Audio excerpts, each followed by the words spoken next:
timing. Okay, we're going to item 11 now.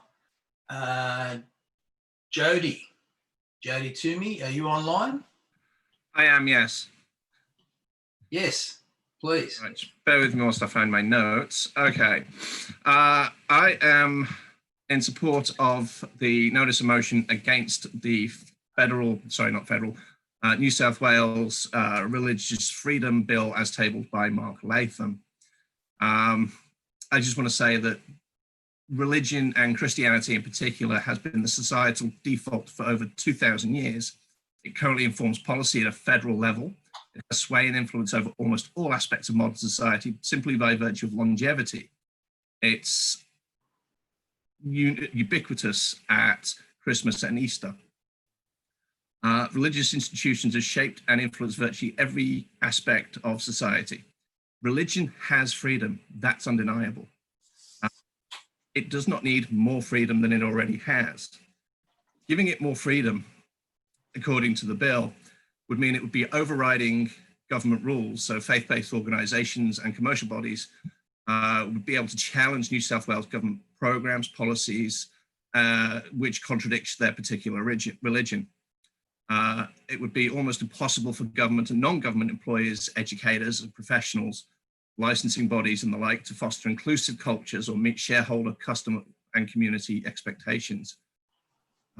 It starts a double standard in employment, education and service delivery, where faith-based organisations would be able to discriminate on grounds of religion in these areas, even when receiving public funding. It places religion above the law, giving protection to religious activities which may be unlawful, such as religious activity that vilifies others or breaches civil obligations. It also places religion above human rights. Freedom of religion will be prioritised above all other rights and freedoms when applying New South Wales anti-discrimination laws, workplace safety laws, that kind of thing.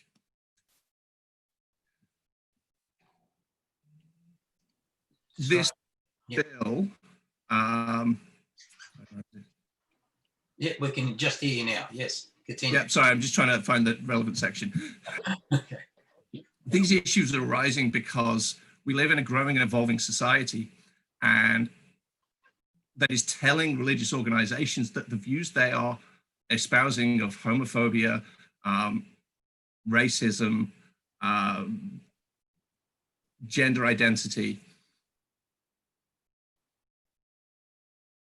I've got where I was going, sorry. Yeah, it's happening because society is evolving and changing, and religious organizations are not catching up. They are being told by society that these views are unacceptable. What gives religious organizations to be the moral arbiter of society?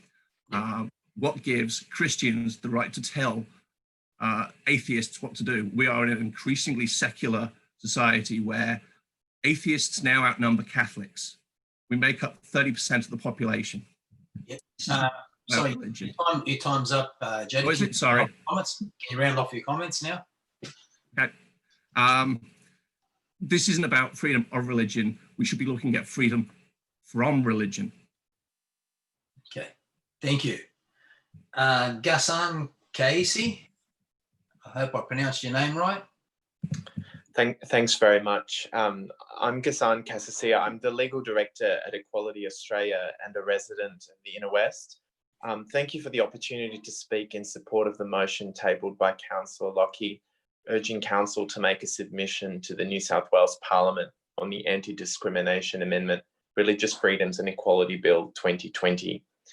Our laws in New South Wales should protect all of us equally, whether it's in the workplace, in our schools and universities, or when goods or services are provided.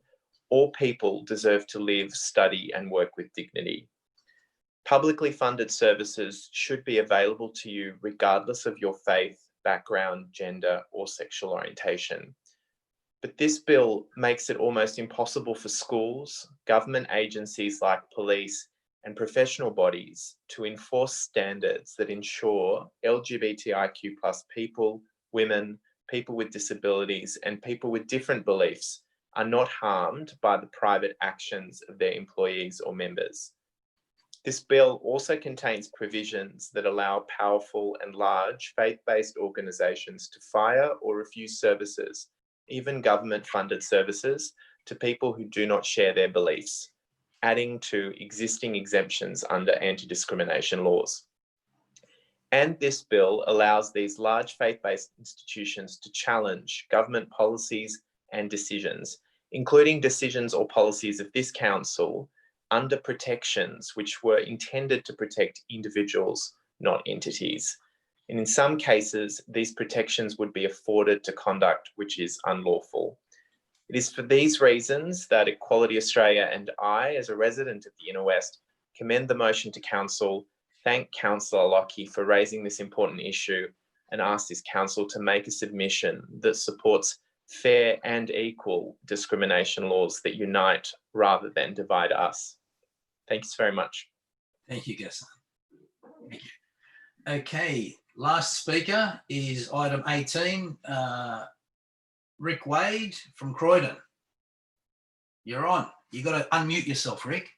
Yep, just doing that. Thanks Lovely. to the chair and also to the councillors on behalf of West Cricket for the opportunity of speaking. It's a fairly simple concept in as much as we always planned that the safety nets around the turf wickets at Pratten Park would include lighting. For some reason it was taken out in recent months from the original plan. We had from about December 2018, January 2019, embarked on the operation based on our belief, and it was shared by staff from council, that there was a danger to the community on our Wednesday and Thursday training nights, particularly for people coming through the park, that they may be hit by cricket balls or whatever.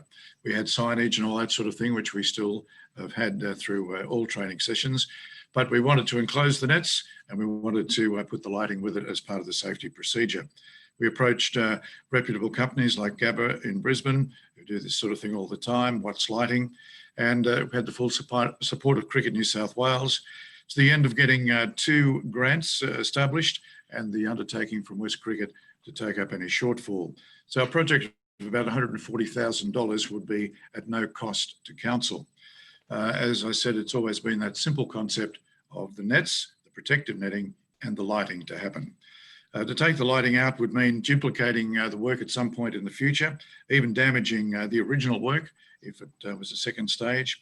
It would run the risk of endangering the turf wickets and the bowling approaches. They're obviously of prime benefit to us for training. And if this sort of work happened through a summer, that would be an impact on the cricket club as well. In recent weeks, an arboricultural report has been produced from council, which is fine. Obviously, nobody at West Cricket or anybody in the community sensibly would want to damage any tree. Some time ago, 5 years ago, in fact, a couple of light towers were in the southwest corner adjacent to these nets. And we had a situation where a conduit tunnel was put in between the tree line and the brick fence. That is still there. So any cabling for lighting could easily be using that provision. As I stress, there's absolutely no way that we want to see any damage to trees. And in the project 5 years ago, there was no such damage. West have a history of taking care of Pratten Park. We certainly have a history of financial contributions at Pratten Park. The original turf nets, the scoreboard, on-field drainage projects, the couch grass across the entire field, which helps all participants there, soccer included, and various other benefits to the ground have been with West Cricket's contributions.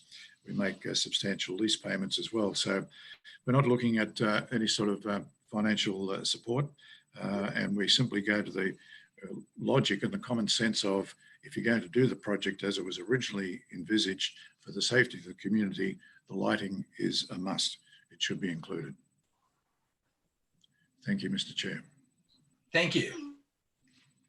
Okay, that ends our speakers for the evening. Mr. Chairperson, if I could ask a question. Yes, Councillor Passes. This item on Pratten Park, item 18, is this on the agenda? Was it on the agenda? I was told it's on the supplementary agenda. On the supplementary agenda. And Yeah. when did that come in? It came out about 3 days ago on email. The supplementary agenda, I didn't see it. Yes, I think this supplementary agenda came out at 1 p.m. today. it was at 1 p.m. today. What's going? Yeah, it was My very late. understanding it's a mayoral minute, so it doesn't matter. It came out late this afternoon. Late this afternoon. Excuse me, you don't have to butt in, Councillor Drury, if you don't mind. I'm asking just simple questions. Yeah. That we've got motions that were supposed to have been on the last agenda that are on this time. What is happening with the agenda? It's all over the place. No, it was a mayoral minute. I don't think so. Councillor Passes, please, no more interjection. Let's get on with it. Councillor McKenna has indicated to me she wants to move item 1, which is the mayoral minute on Ashfield Aquatic Centre. Is there a seconder for that? Can Well, I I think second Councillor Jury? Councillor McKenna, would you like to speak? Yes, I'm just unmuting. Yes, I have done. Look, I just want to speak in support of the mayoral minute or the now motion. This is a long-term project of the council.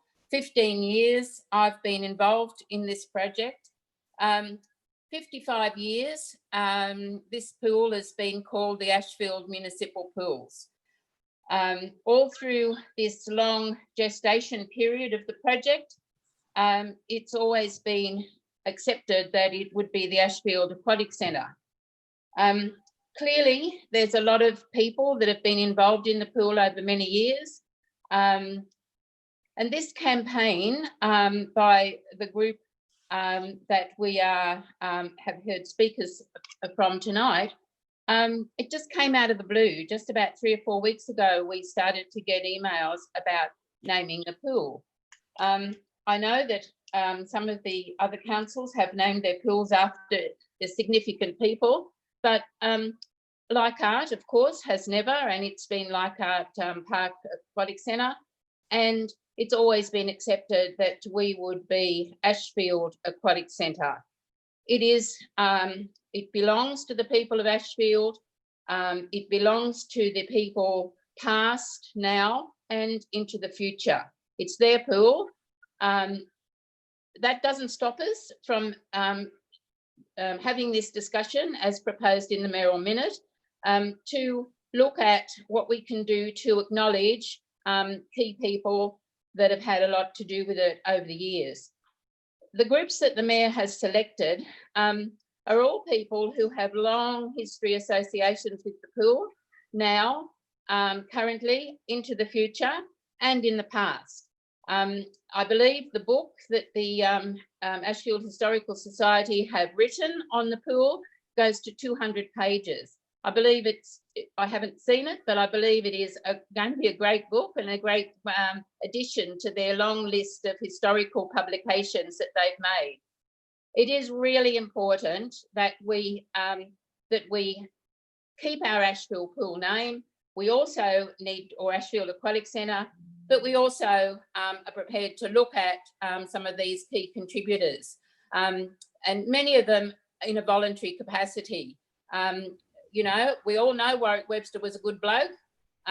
We all know that he had that sort of personality where people became engaged with him.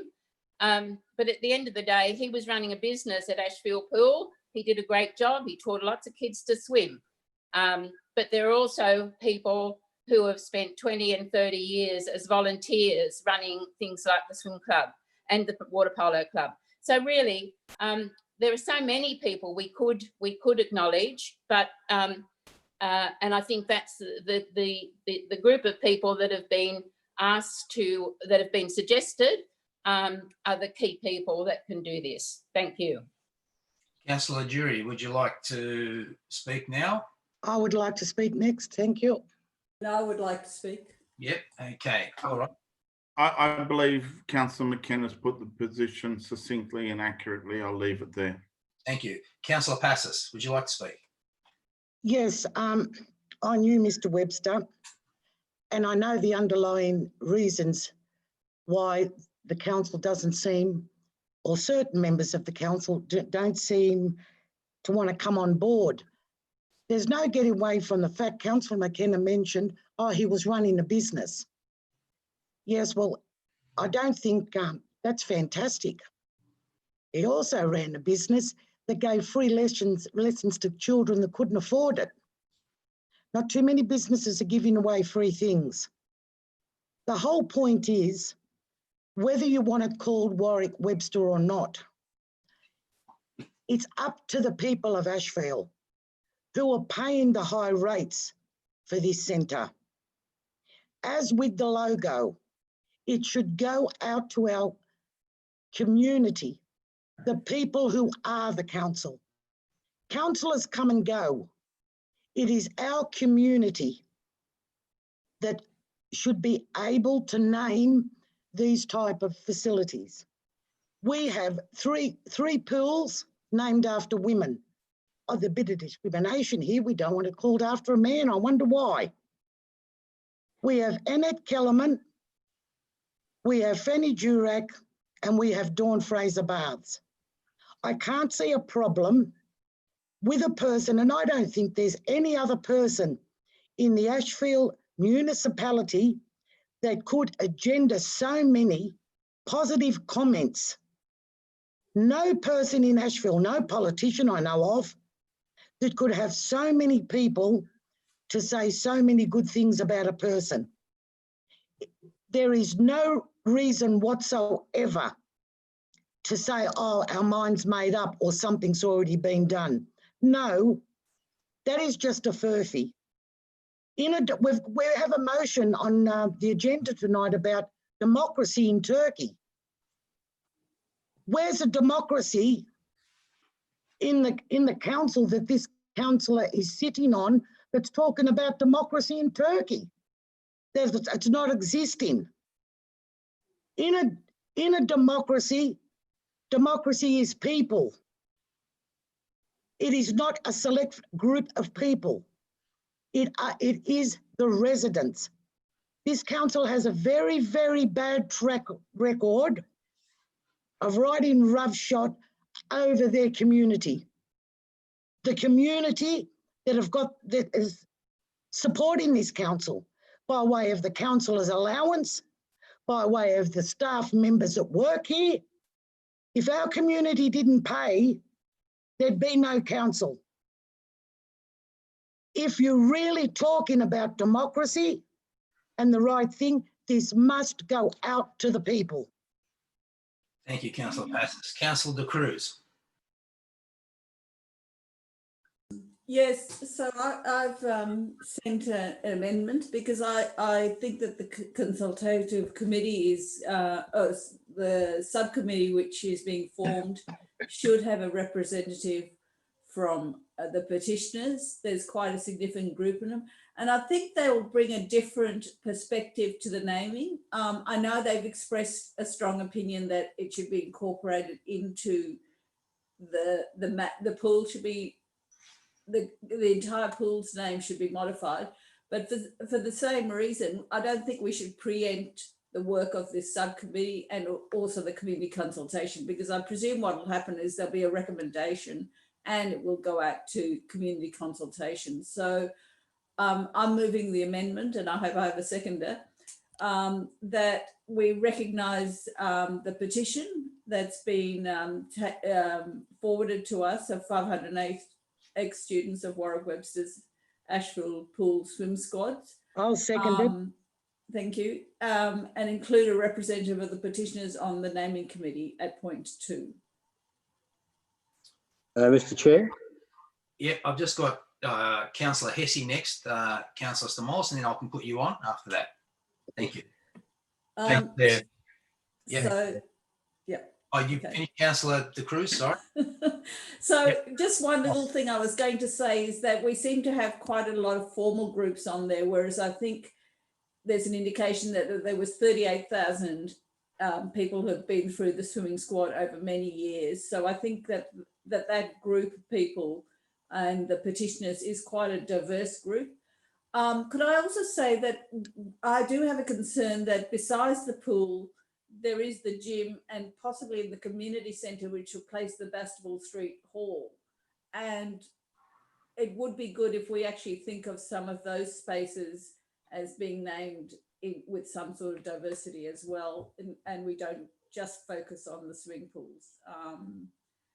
And I'm not sure who will take that on in that committee, whether it's the Aboriginal Consultative Committee or others, but that seems to be something that's lacking here. It's entirely focused on the pool, whereas the gym is quite a big component of this.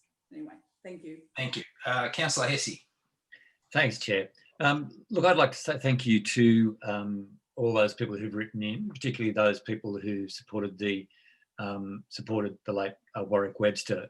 For I'm sure the majority of the councillors on the Inner West Council we were not aware of Mr. Webster's contribution, and it's very, very clear that a great many people had a very positive experience of swimming and the community while Mr. Webster was there at the Ashfield pool, and that's a fantastic thing to read. I think clearly there is a lot of emotion amongst those people about and around their desire to have a pool named after Mr. Webster. I think though that the original motion, which I support, strikes the right balance.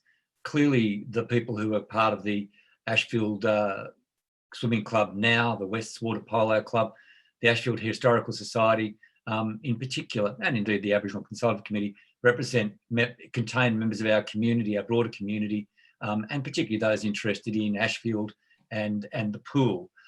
Those people, I'm sure, will make recommendations to councillors, and we will make our decision on those whatever they put up. I should say that secondly, I suppose I'm very, very glad that there's no proposition to name the pool after a councillor, dead or alive, and that's no reflection on anyone currently sitting on council. My strong view is that it should not be named after, no public building or property should be named after any councillor, living or dead, because of course no one knows who we are, and certainly no one knows who we are about 5 minutes after we leave council. So I think that's very bad practice, and I'm hopeful that this committee, if it's set up, will not recommend naming anything after a councillor. I certainly wouldn't be keen on that. I think there's much to recommend. What I understand to be a position of a lot of Aboriginal communities is to name significant community facilities not after people but after the community as a whole. I think I know in Marrickville, for instance, we've got a park named after the brother of a former councillor, apparently someone who never even lived in the area. So I think there's lots of bad precedents around. So I think let's hear from them. This is very, very, very late in the day, and this is a transparent and public process. So I do commend the original motion to you. I think we are very, very clear. We know what the view of those people who support Mr. Webster is, and I thank them again for their time and their representation. And I'm sure that Mr. Webster's name will be very much in the minds of those people who might otherwise be on the committee. Thank you. Councillor Stamoulis. Thank you, Acting Mayor. Look, in my life in the community over a few decades now, I don't think it's very rare that names come up like this. Very rare, and Warwick Webster is one that certainly did come up, and we've received hundreds of comments, and these have all been individual comments. It hasn't been a form letter or a pre-written petition or anything like that. These are all very individual comments about the way that Warwick Webster has impacted on lives and made a great contribution to our community and to the centre. And I commend him, and also I'm sure that his family and those who he trained would support the naming of the centre after him. Now, two facts I think that we need to put on the table is that nobody has named this centre yet. Nobody was given the opportunity, certainly not your councillors. And also, it was never opened up to the community to name the centre. So somebody has named it. We don't know who it is. but it's never been put to anyone at any time. And in fact, why can't the Inner West Council put this out at this time? Why can't the Inner West Council open up the opportunity of the naming of its centre to our community, even at this stage? And additionally, I don't think we'd be hampered at all if we were to consider this up to the end of the year. That is, we could have the opening, we could have the signage put up, but we could also consider other options, in particular, naming it the Warwick Webster Ashfield Aquatic Centre at some time before the end of the year, so that we can go ahead with our opening. So I'm putting forward, I hope the Manager of Governance is about to put up my amendment, that Council open up consultation on the potential naming of the centre to the Warwick Webster Ashfield Aquatic Centre prior to the end of 2020. That is, we open this up for appropriate consultation and go through the democratic process that our council believes that it always commits to open it up for that. We don't know what the result will be, but let's at least give this expression of hundreds and hundreds of our residents the opportunity to be heard in the appropriate way. Thank you. I second that too. Councillor Macri, may I speak? Councillor Lockie, yes. Excellent.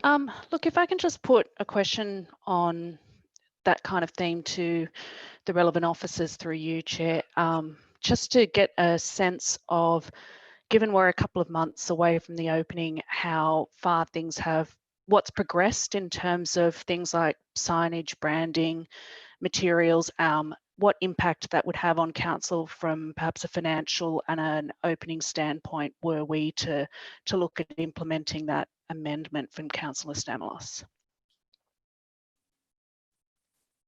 Through the relevant officer. Thank you, through the chair.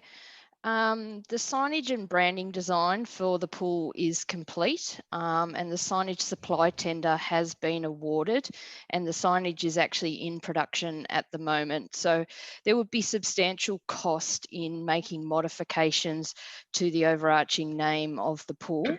The naming of sections as identified in the Mayoral minute would be compatible with the signage that's already been ordered.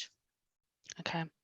Thank you. And the Cruz, I'm open to that. I think there's obviously we do know what their opinion is going to be in regards to this, but I do feel there's a lot of passion and feeling about this tonight.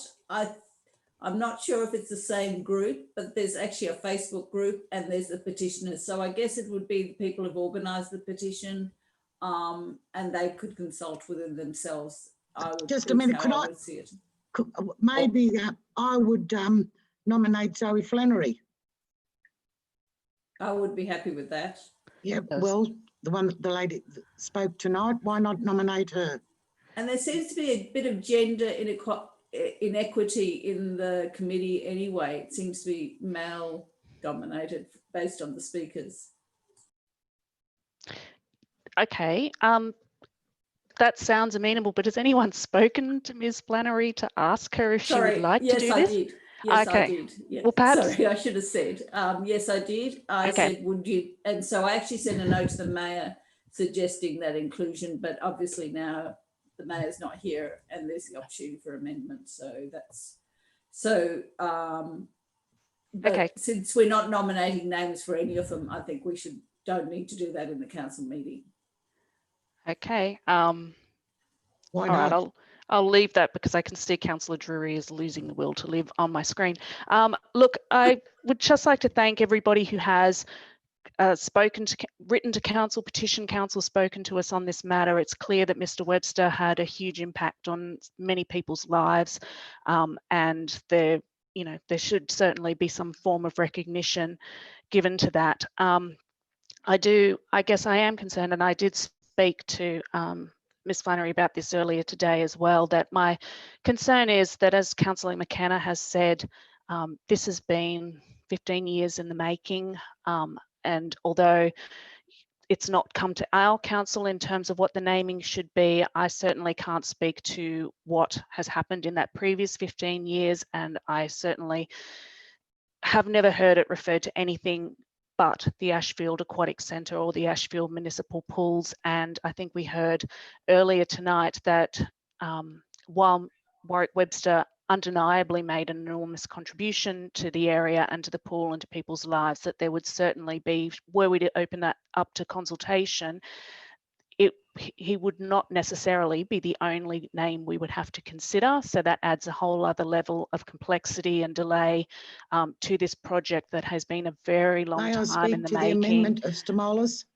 And just hold until the councillor's speaking. Councillor Lockie. What's the point of order, Mr. Mayor? Point of order, What's the point of order? The point of order is that there would be no delay in the opening of this at all. There is no amendment that would delay the opening of the project. Hang on, point of order. Councillor Lockie still speaking. Hold on, everyone. Hold on. And Councillor Stamoulis. And Mr. Mayor, it's a foreshadowed motion. You're right. It was a complete Could you contradiction. also caution Councillor Drury on yelling at other councillors? He's done it twice tonight so far. Thank you. Yes, Councillor Drury, please refrain. Okay, Councillor Lockie, have you finished your comments? Yeah, sure. I'll just finish up on that note. Okay, Councillor Passis, you wanted to speak. Yes. Yeah, the officer made some comments about the signage has already been ordered and it could cost more money.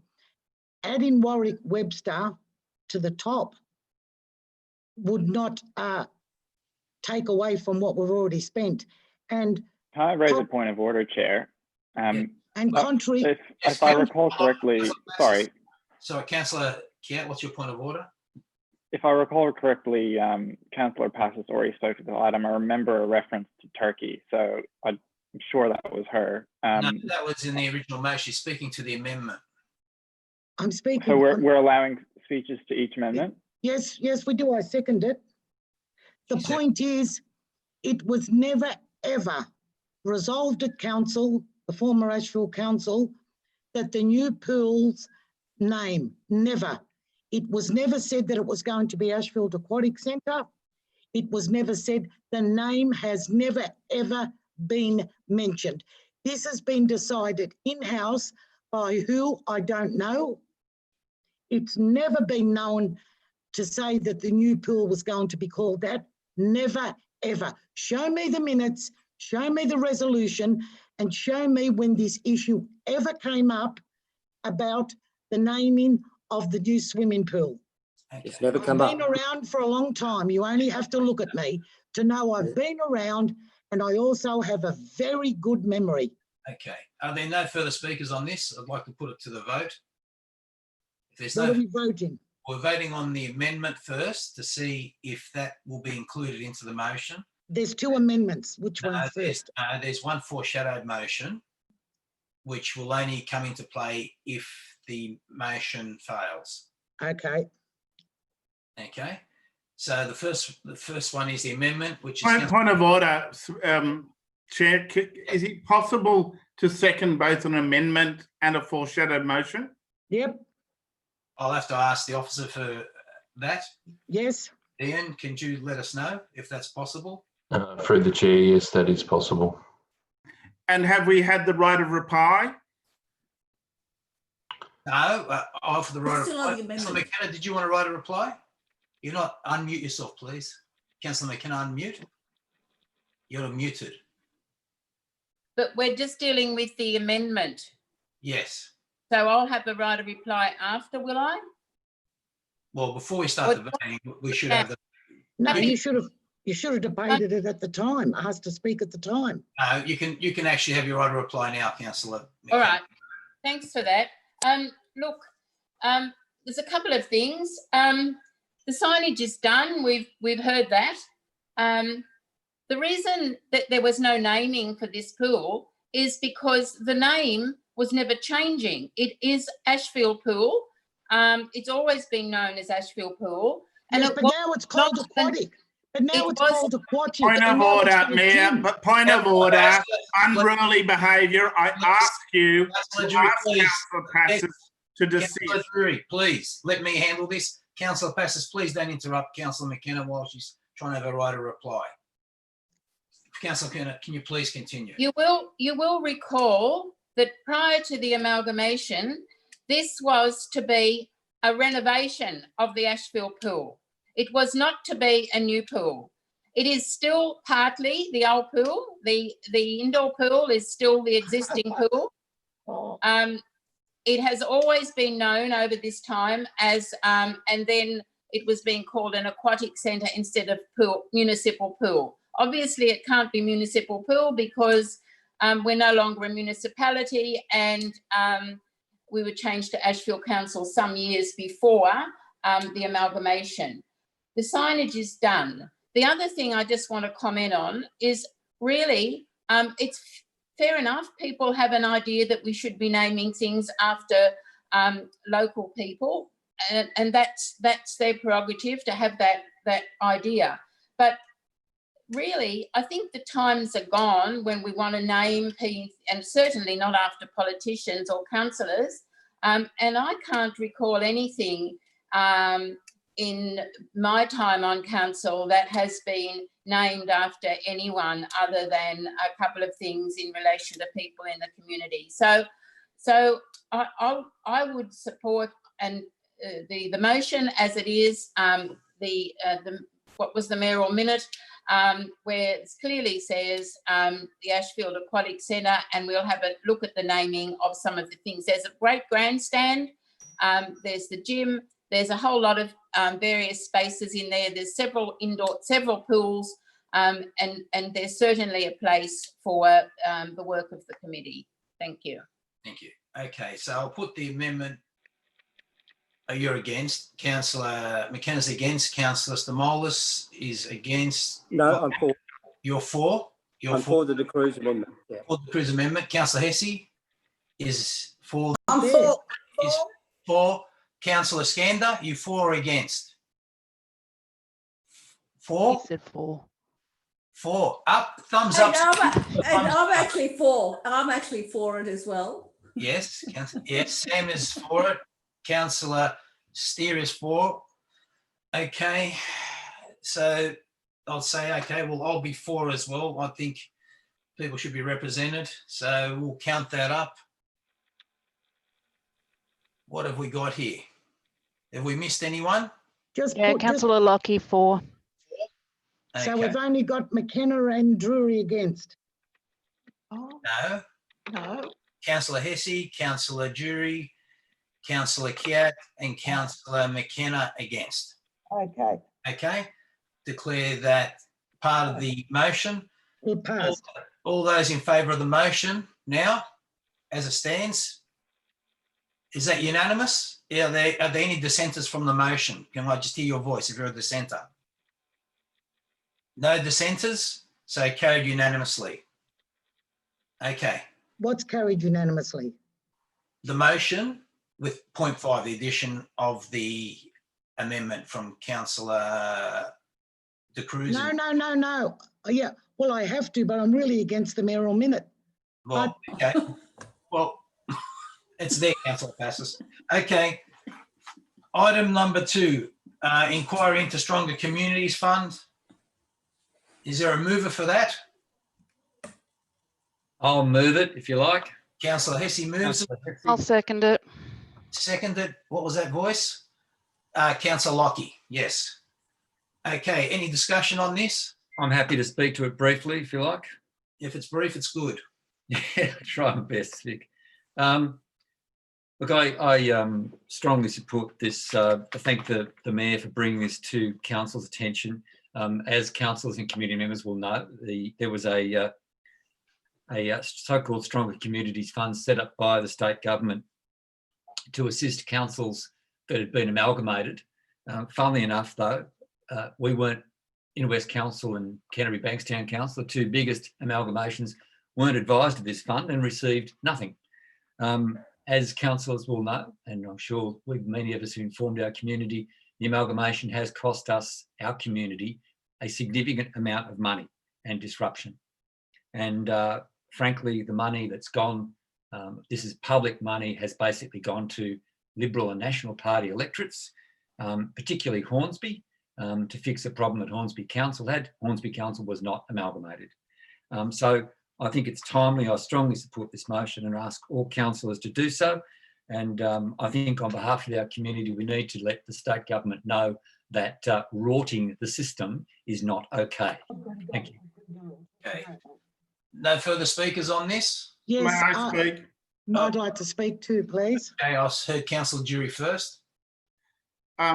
What a absolute grubby disgrace this is. This is Macquarie Street at its worst.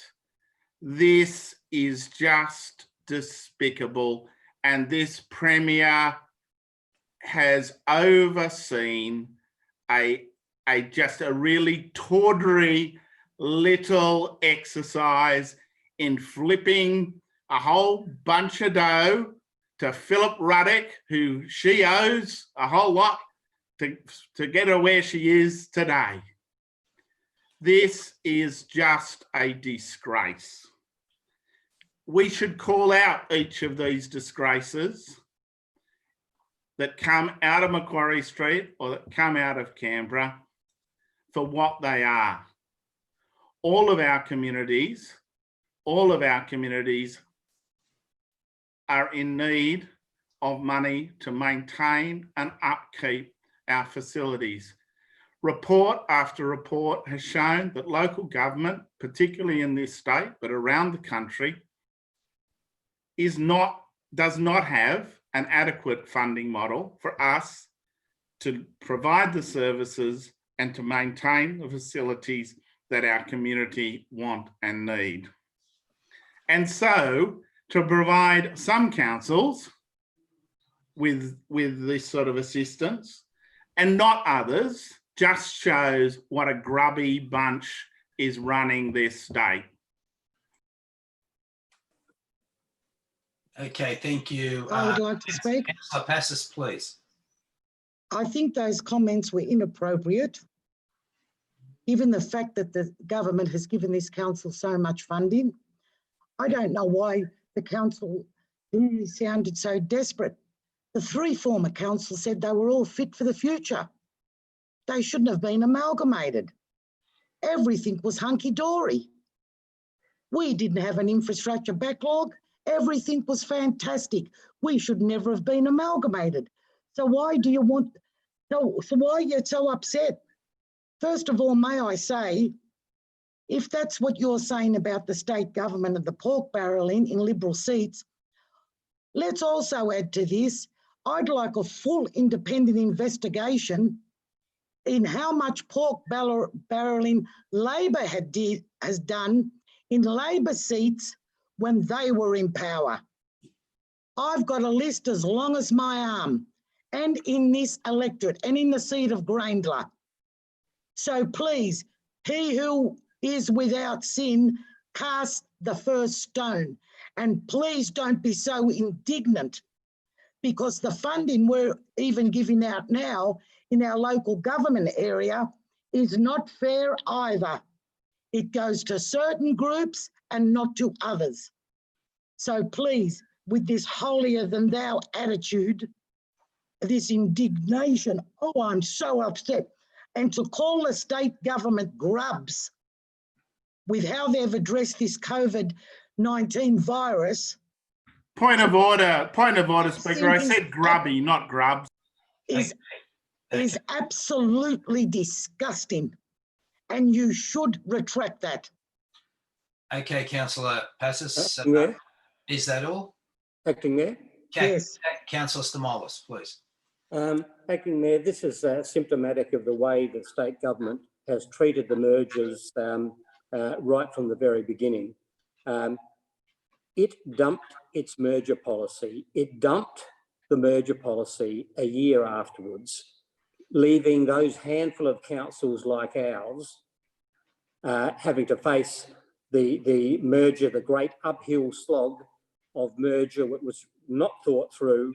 And in fact, as I said, it was not thought through to such an extent that the government dumped a very, very bad policy. And it seems to me that this mayoral minute is right on focus, because not only did it leave us in the lurch as one of a handful of councils that were merged, It then took its funds and gave it away, pork barrelling or whatever it might be, gave those funds away and didn't even commit them to those small number of councils that have been left with a bad, flawed and dreadful policy that we're living with right now.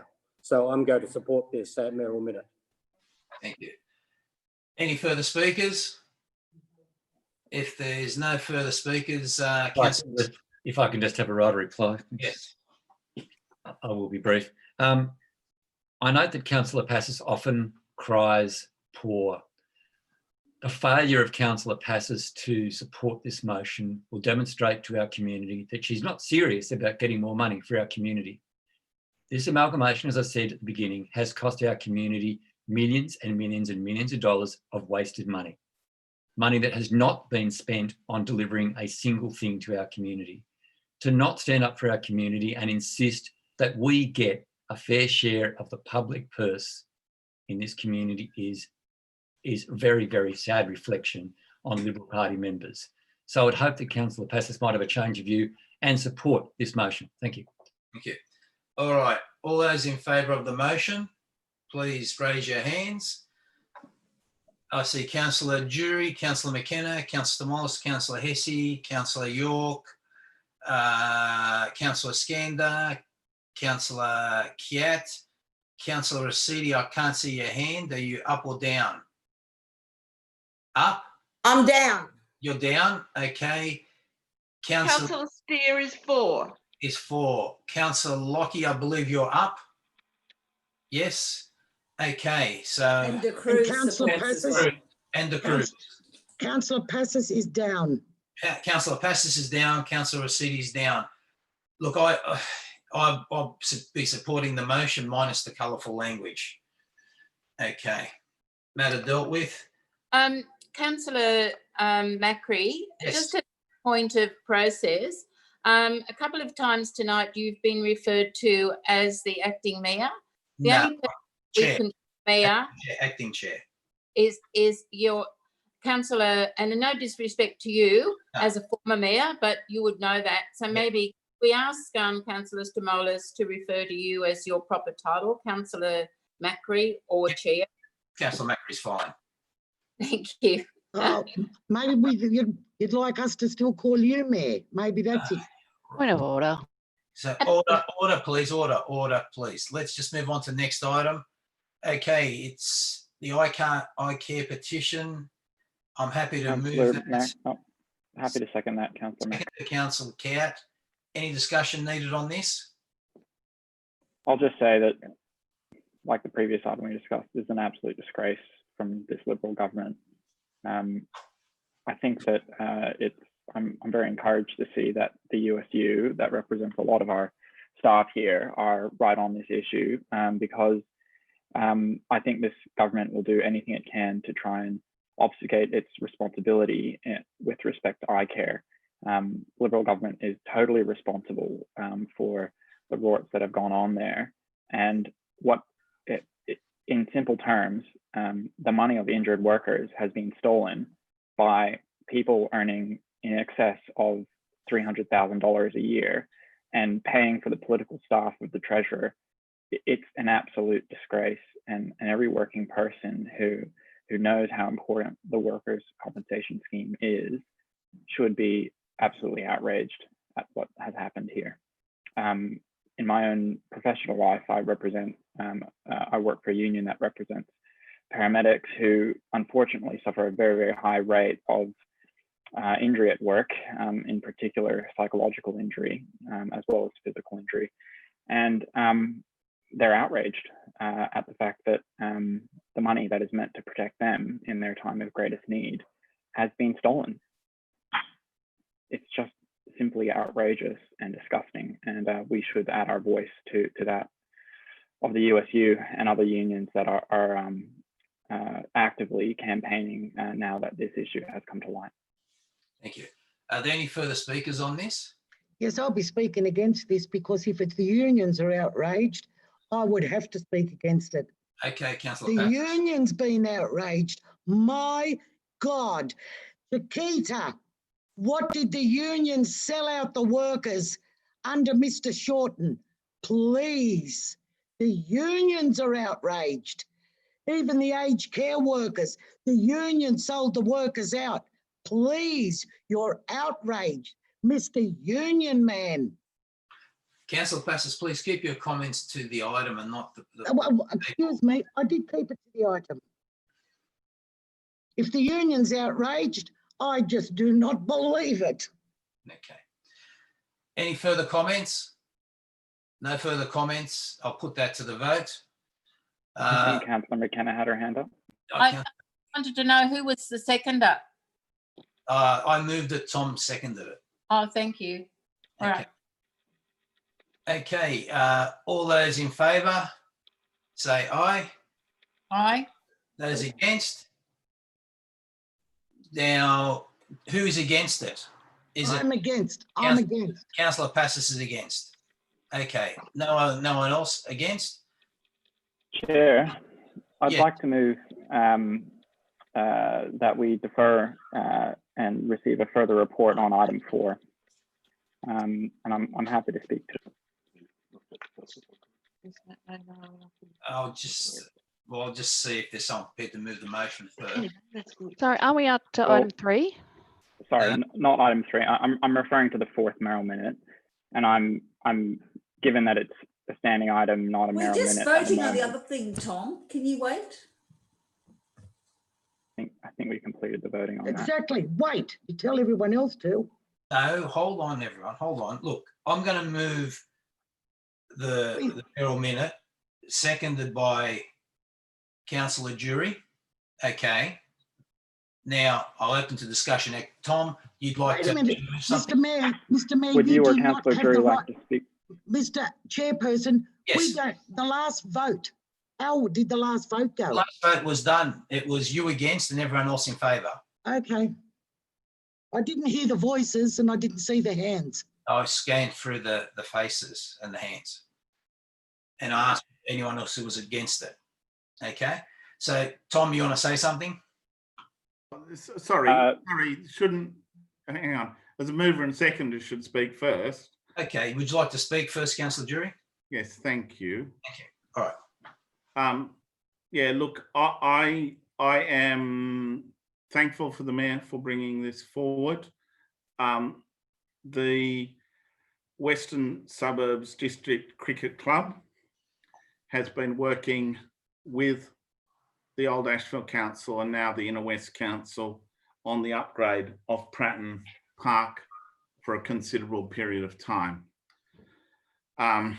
Some 15 years ago, Pratten Park was very much different to what it is today.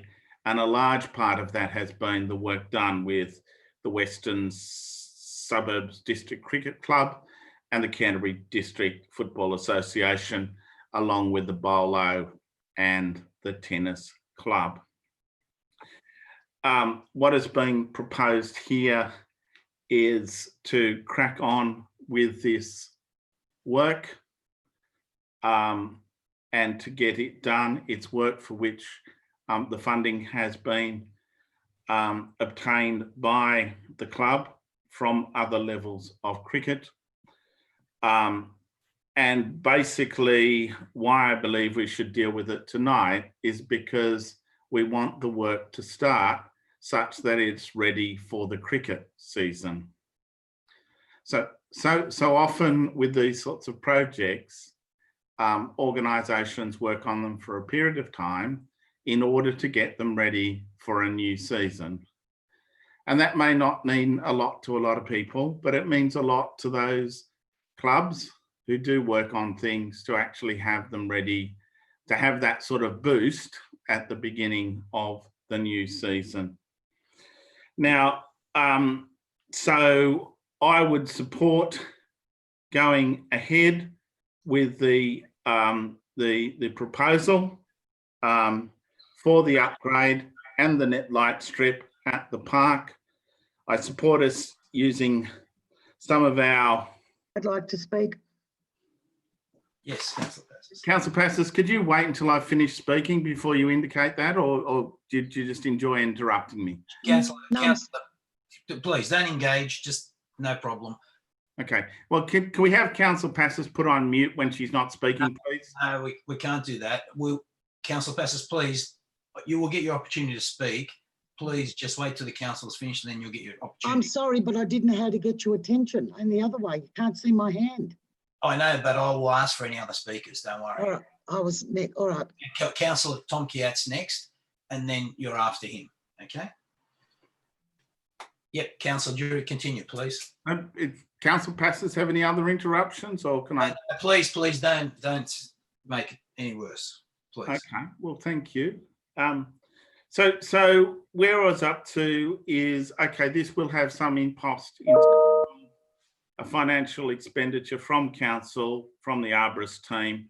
I think we can meet that, given that we're getting 140K in to get this facility. The facility as that is being proposed, it's very conscious of public safety, and I think that's an important element. You know, we will need to get this reflected in the plan of management. I think we can do that. So I would urge people, let's not muck around with this. Let's just get it done. There's no need to cogitate, get another report, think about it. It's been through a pretty long process. Let's just let them spend the money that they've got in order so it's ready for the new season, please. Thank you. Councillor Kiat, please. Before I speak, can I ask a question? Yes. Through the chair, can we just get the comments from the relevant officer on this? I know it's coming as a mayoral minute, so there's no staff comments associated with it. Okay, yep. Through the relevant officer, I believe it'd be Kathy Davis-Edwards. Thank you, Mr. Chair. Staff have no concerns with regards to recommendations 1 and 2, and indeed we were working with the cricket club to implement number 2, so there's no concerns there. With regards to recommendation 3, staff had not contemplated this expenditure, but that's a matter for council to make a decision on. Following up on that then, can you please, through the chair, Ms. Edwards-Davis, can you please comment on the amount that you would expect to be diverted from council's tree maintenance budget in order to cover the cost of the arboricultural impact assessment? And can you also comment on who would normally bear those costs? The cost is in the order of $10,000. This project was initiated by the club, so generally that would come out of their capital funding. In other circumstances, if it was a council initiated project, then council would pay for it. It's just, this is a club initiated project.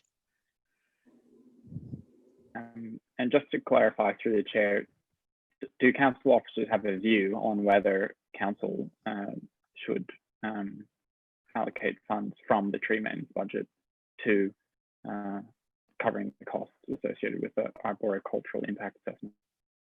No, we don't have a strong view on that. That's really a matter for council. Okay, and if I could just ask one more question, can you comment on the urgency of this motion, if any? I don't think that's a decision for staff. This is getting close to a cross-examination. Stop interjecting. Stop interjecting. Let him have the information he needs, Councillor Jury, so he can make a clear decision. That's all I'm asking. Councillor Kiat, I think the issue was that needs to be ready for the cricket season. That's the... Sorry, I didn't catch the answer from the officer. The officer, yeah. Through the chair, I don't think that's really a matter for council staff. As I said, we had been working with the cricket club towards allowing recommendation number 2 to be permitted and to go ahead. And the mayor has raised it today. Okay, thanks very much. I hope you didn't take that as a cross-examination. I thought the questions were rather open-ended, and really, I think all councillors should be asking these kinds of questions when a proposal for the expenditure of council funds comes a few hours before a meeting with no associated information from council officers. with the greatest respect to Councillor Drury. I think that, like Councillor Drury, have some connection to Pratten Park. We used to have the Ashfield branch Greens meeting there. I believe that the Labor branch also has their meetings there, and so it's a park that we all care about. But I don't think that it's appropriate in circumstances where council officers have some hesitation about the proposal around the hypothecation of funds, that we make a decision without any further information. There might be a better source of funds toward this arboricultural impact assessment. I'm particularly concerned about. The 3 minutes up. You can read the timer down on the screen. I'm concerned about taking money from trees, basically, at a time when, well, there's information in this agenda that suggests that we've already got a serious problem with a decline in trees in the inner west due to the adoption of the new tree DCP. So I would suggest that councillors support instead a foreshadowed motion which would incorporate items 1 and 2 and seek further information from officers on the issue of the costs associated with the arboricultural impact assessment. I hope that that is simple enough to be captured by the minute taker. If not, I can provide wording. I think that I'm glad to hear that this is not broadly out of line with what the council officers want to do. And I understand that there's some urgency associated with it as pressed by Councillor Drury. So I don't see why we shouldn't go ahead with it if council officers are supportive. And otherwise, I think let's have a think about the best way to fund this cost, if indeed council should bear the cost. And perhaps there's a good case for it, given that it seems that we're getting a significant upgrade to this park at little cost. Council passes, please. Tom, you finished? Yes, and look, if wording is required, please let me know from Ian or Catherine. Yeah, okay. Councillor Passis, you want to speak? Yes, I'll be supporting this motion, but first of all, through you to the officers, I'd like it confirmed what is the exact amount the funds will be taken from the tree maintenance budget. I think it was answered at $10,000, Councillor Passis. For sure, $10,000. I think that should have been stipulated in this. And I would have liked really comments from the staff on this. Like when anybody else puts anything up, there's always a comment from the staff why we cannot afford it and why this shouldn't happen. Now, I will support this motion for 2 reasons. Soccer gets millions. Cricket doesn't get that much. That's the only reason I've always supported the soccer. But I really do not like the way this comes to council.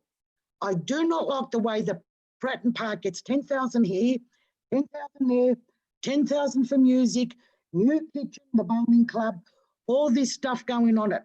And I just found out tonight that Labor and the Greens have their meetings there, their branch meetings. I wonder why the Liberals can't have theirs there. I'll have to look into that. I think it's very wrong how this mayoral minute has come to council. Councillors we did not know about it. No officers' recommendations or comments, again, which I find very strange.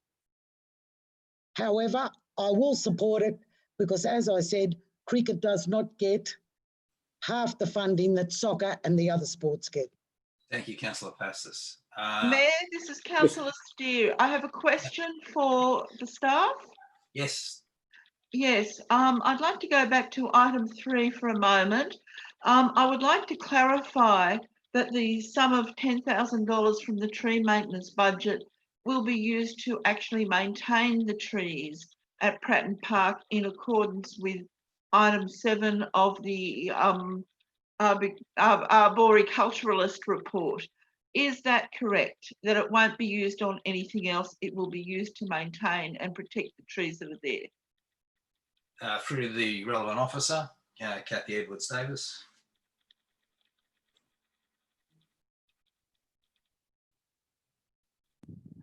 Apologies, councillors. Can you hear me now? Yes. Yes. Thank you, Mr. Chair. Yes, that's correct, councillor. The intention is that the $10,000 would be used to help maintain and mitigate the trees that are on site associated with the capital works.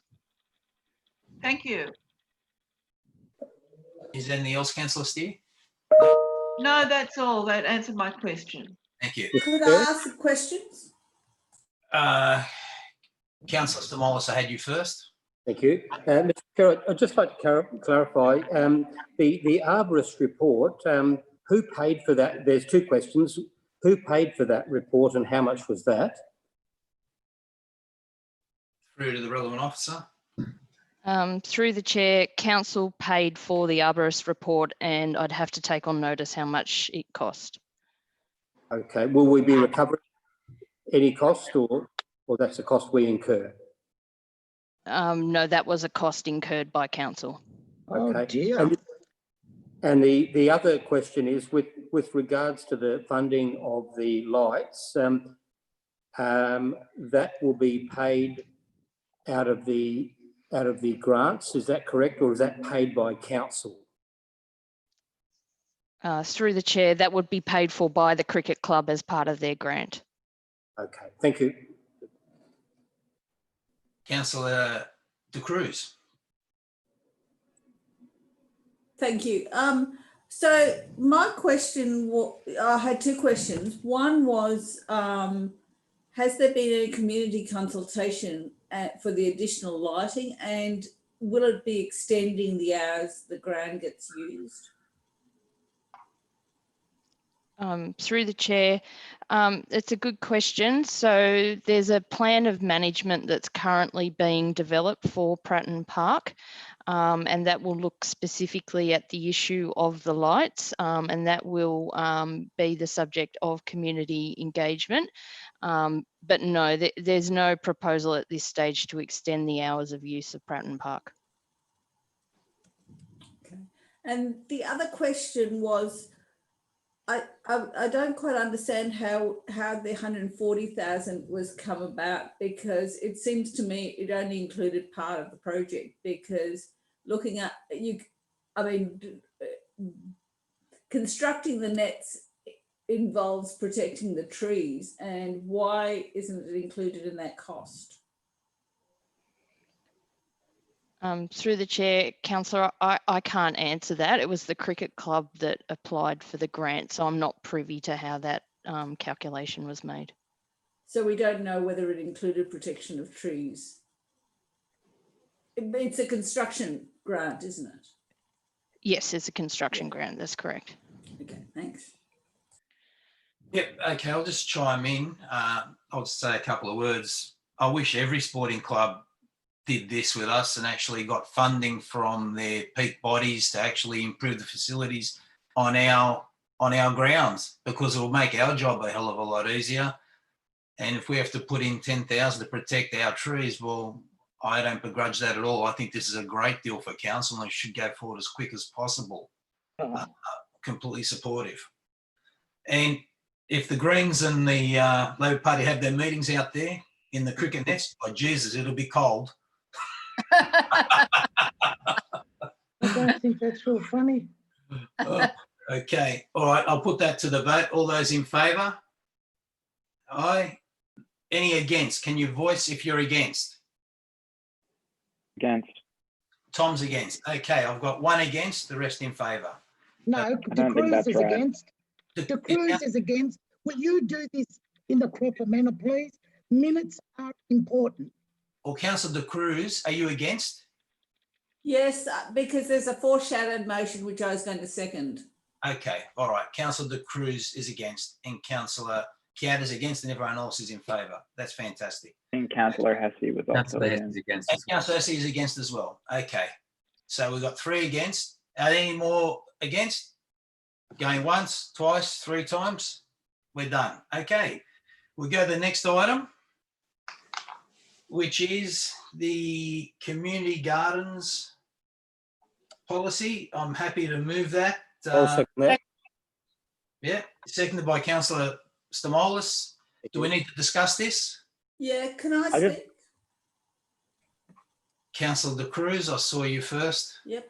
I actually sent some questions to the staff but didn't get answers. So I'm just was wondering, like, there was mention of private land, but there wasn't mention of state-owned land. In particular, I'm thinking of Glover Street Community Garden and the people working at Yasma, whether they would be covered by this policy. The last time I voted for those To the relevant officer. they get so much money, they just gave them 10 grand. Councillor Passos, please can you turn your microphone off? We can hear your discussion. Thank you. Through you, Mr. Chair. I'm not aware of the questions from Councillor De Cruz, so I'll follow that up. But this is a policy document, and then its application will be site by site. So the Yasma and the other sites will be part of this consideration once the policy position is determined by council. Okay, It's the guide on advertising. Yeah, so I think the point is that state-owned land, and that wasn't, those two areas weren't particularly identified. And I don't know whether council would be putting up an EOI to perhaps look at managing that section, that precinct in Cullen Park in relation to that. The other question I had was, there didn't seem to be a lot of guidance or decision making on the basis on which community gardens are approved. This is mainly to give the community guidance on preparing their plans, on insurance. I think that it lacks some clarity in regard to, there's a mention that the council office, that the council insurance will cover volunteers, but it isn't explicit whether each volunteer needs to register with council or the community groups have responsibility for that. Can you clarify on that? We'd certainly ask volunteers to sign on, or at least indicate that they're present, so that they can be covered by the policy. We're looking to cover and protect those people as they are there. There have been instances, not necessarily in community gardens, where people have lodged claims and have not been involved. So there'll be just a very simple process on those things as a matter of course. Yes, sorry, I think the point I'm making is that the community gardens are run quite differently to, for example, the volunteer bush care, and I don't think the policy document is quite clear enough on that distinction, and that whether you sign up with the community garden group or you also need to sign up with council, and whether the community garden group needs to make sure volunteers each registered with council. So I think there are some of those things that could be clarified in the document. And also I really do think some sort of guidance on the kinds of insurance that's required and other things. So, I mean, I'm happy to send you those emails and you can perhaps incorporate it into the draft document. It's a pity you didn't get to see it because I did send it a couple of days ago. Sorry, Councillor, our recommendation that this proceed to public exhibition and those things can be picked up in the process. Yeah, I'll make a submission as a public, I guess. Okay, thanks. Chair. Councillor Kia. I'll just go ahead then. Through the chair, who actually appears to be frozen. Are you there, Councillor Macri? All right, we're chairless. Sounds like the link's frozen. Keep going. We have no chair. In the interim, can I suggest that the Chief Executive Officer chair the meeting? No? I don't believe that I don't believe that's legal. Can I suggest the deputy? Sorry, the deputy mayor is actually now in the council chamber, so it should go to her.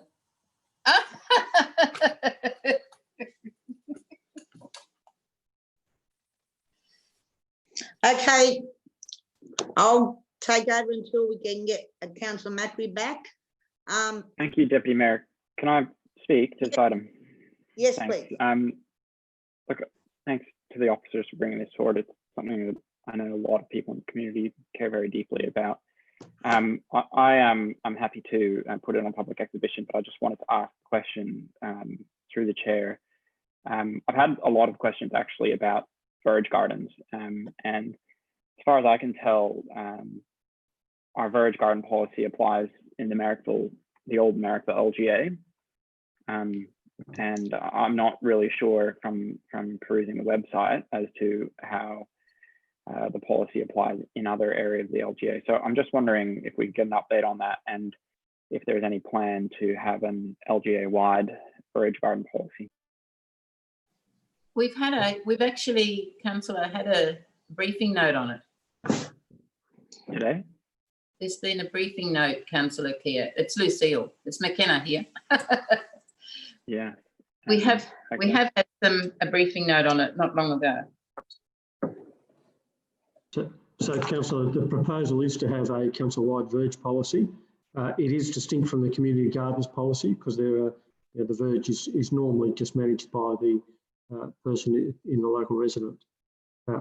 We've also having some discussions, as Councillor Lockie is aware, with the pocket farm people about other opportunities, and we are exploring Crown lands more generally for community gardens, but this policy that we're proposing will cover that rather than being site specific. Thank you to the CEO, and thank you, Councillor McKenna, pointing out I haven't done my reading. Does anybody else have anything to say? No? Then we'll vote on it. Councillor Rescind? Yes? I've just contacted Councillor Macri, who's tried to log back in again. Am I able to register a vote of support for him on this motion, given that he supports it and that he's moved it? Is that possible? No. Okay. Through the chair, you have to be in the meeting to vote, otherwise you're absent. Okay. Okay. In favour of the motion?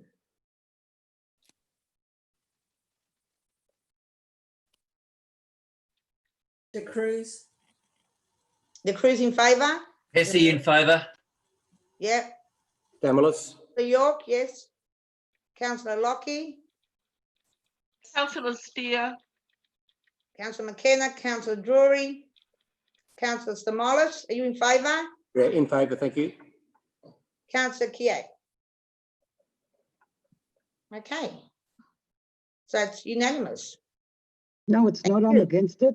Oh, sorry. Councillor Passes is against it? Because it's not democratic. Where is the other councillor? Is there something wrong with the Zoom, or is he just left the meeting? This is not right. This can be challenged. This is not a point for discussion. Excuse me, this can be challenged. This is not democratic. If the councillor can... Point of order, Chair, point of order. Councillor Passis is not talking when she's supposed to, so please... Excuse me. Well, I hope the residents are listening. We do not know if the councillor... Okay, next. Councillor McKenna, can I move this next motion, please? Item 4. Yes. Thank you very much. I can't see it on my screen. Can't see what the motion? Yeah. Okay, just move it anyway. This is a very democratic meeting. Eurobodalla relationship development. Look, I have lodged a further point to the which I did send to Mr. Naylor this evening, earlier before the meeting, which is just suggesting that we just broaden it a little. It's very focused on a collaboration between the workforces, but I think we can do better than that. It's become more of a community to community. There's many aspects of our community which could collaborate with the Eurobodalla community. As the motion says, the former Leichhardt and Ashfield councils had some domestic community-to-community relationships, while the Ashfield one was not very well developed. It was something that we'd only done in recent years with the Parks Council and the local Peak Hill Aboriginal community. This is, I think there's all sorts of areas that you can extend this. So I hope, has the extra words gone up on the screen? I can't see them on my screen. I can only see myself. Number 1 and number 2? They're there, Rescind. Oh, thank you, thanks. So, and I commend the council, the staff for this, I think this came out of the bushfires. Well, I know it came out of the bushfires, but I think it's a great initiative. And whatever we can do, and as we're now in COVID-19 and we're going to be holidaying in our own state for probably a long time, it's a good initiative and something that we can foster and help this community along. Thanks. Happy to second, Councillor Hesse. Okay, Councillor Hesse, would you like to speak on it? Other than saying I think it's a good motion and helping our regional colleagues and communities is a really fantastic thing. And I love the dog, Councillor McKenna. Well done. I'm waving to Councillor Lockie's daughter. Okay, Councillor Kiat, did you want to say? No, I didn't. Thank you. Okay. Nobody else? Shall we vote on this? Yes. Madam Councillor Chair. Smollett, yes? Look, I'm hoping that the Inner West is treating this as an equal relationship. I think we have a lot to learn also from those regional councils. In particular, I noted the point 2 there, which said that Inner West Council might advise on the development of support for Aboriginal staff. Well, in fact, the Eurobodalla Shire has a much higher proportion of Aboriginal community than our own. So I'm expecting that maybe we can learn very much from each other rather than the Inner West seeing itself as probably of greater knowledge in any particular area. I think this is a great sharing thing rather than one council probably advising another council, and I hope we take it in the spirit of that. Thank you. Thank you, Councillor Smollett. Okay, shall we vote on this? Everybody in favour? Yes. Yep. Yes. Yep.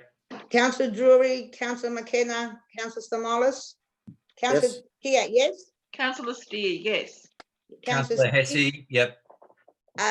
Councillor Cruz? Yep. Councillor Skander, is he here with us? Yes. Yeah. Councillor Lockie? Yep. Yep. Me and Councillor York, yes? And Councillor Passes, are you for or against? She's not here. I think she's Okay. got the room. All right. Okay. Macri, how did you vote? He's still not back. Councillor Macri, you're still on mute. You need to go off mute. Mute. Okay, yes, I'm in favour. Okay, Councillor Macri, would you like to take back the meeting? It's going to be very difficult. I'm working off my phone because the internet, the NBN has just blown up. So I think you better stay in charge unless you really want me to, or I can do it verbally, but people have to identify verbally. Okay. Happy to do that. All right. Let's do that. Well, we'll identify our votes verbally and when we want to speak verbally. Yep. Okay. All right. The next one is item 5 then. The Parramatta Road to Lewisham Voluntary Planning Agreement. I'm happy to move the recommendation. Is there a seconder? I'll second it. Seconded, Councillor Rescind. Any discussion? Yes, this is Councillor Steer. I have a question. Yes. And my question is this, in that area, there is absolutely no parking at all. Street parking in Carrington Road is already full. Will the council use the $10,000 to facilitate parking in Carrington Street for the boarding house, or is it going into general revenue? Through the relevant officer. Through the chair, councillors, it will go into a fund for the provision or embellishment of car parking, but not necessarily in Carrington Road. Thank you. Okay.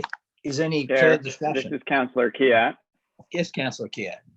I've circulated an amendment, very minor, and it requires no action, but it simply notes that that the processes followed to reach this VPA were unique, a little extraordinary, and just noting that we won't follow that approach again.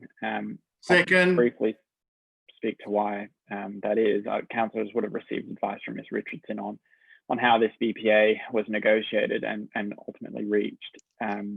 I think it's just important from a governance perspective that we indicate. Happy to incorporate that into the motion. Okay, thank you.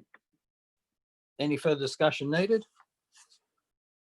No further discussion. We'll put it to the vote. All those in favour, I think it's going to be unanimous, but is there anyone against? Can we start with that? Is there anyone against? Okay, then I gather everyone's in favour, so it's unanimous. Yes? Once, twice, yes, 3 times. Yes, done. Okay. Yes. All right, so we'll go to item 6, which is the request for sponsorship for the Inner West Peninsula. Does someone want to move that? Councillor Macri, I'd like to speak to that. It's Councillor York. Councillor York, I saw her first. She popped up on the little screen. Is there a seconder? Well, actually, should I speak to what I'd like to move, because it's slightly different from the okay paper. Yep, no problem. Okay, thanks, Councillor Macri.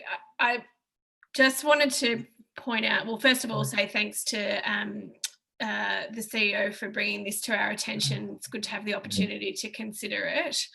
I just wanted to, I guess, raise to councillors' attention that at the last meeting when we considered and adopted the budget and operational plan, we had a discussion and we also adopted an amendment around writing to Transport for New South Wales to seek to set up a matching contribution fund, specifically toward economic development to support local economies in our LGA. And we also talked about expanding that across a whole range of parts of the LGA, not only the Peninsula. So I'd just like to suggest to councillors, and I'll move this way, that we defer consideration of this until we've had a chance to hear back from Transport for New South Wales about whether that proposal will be adopted, simply because it could potentially be funded out of that contribution fund if it is in fact established, and that in the meantime, while we await that response from Transport for New South Wales, that we refer this proposition to the Economic Development Task Force that's been established to consider exactly these kinds of issues. So I believe the minute taker has wording along those lines, but just simply that we use the opportunity to consider previous decisions that we've taken to strengthen the consideration of this when we've had advice back. Yep. I'm happy to second that. Seconded by Councillor Rescind. I saw her first with her hand up. Councillor Okay. Macri, may I ask a question? Yes, Councillor. Councillor Lockie. Yes. Look, I'm not sure. Excuse me, I second that. Well, anyway, I was hitting the screen that I nearly broke it.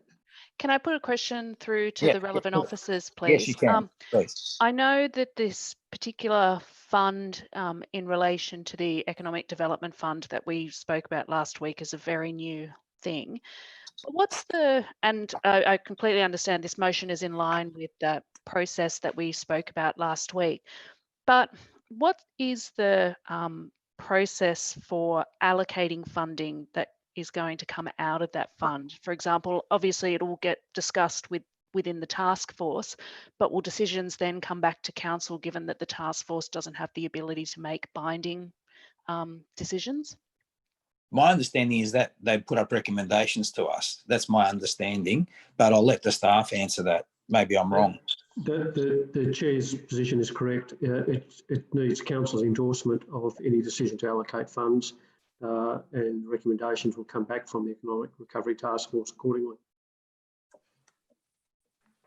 Okay. Mr. How's that, Chair? Councillor? Yes, Councillor Stamoulis. Mr. Chair, I would like to ask Councillor York if she'd be happy to extend that referral, not only with the Inner West Economic Recovery Task Force, but also to relevant business chambers.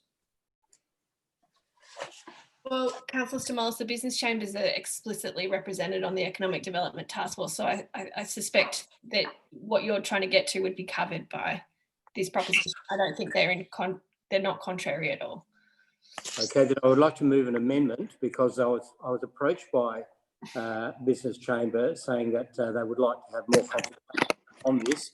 So I would like to move the following amendment that that it also occurs with the business chambers. Thank you. Okay.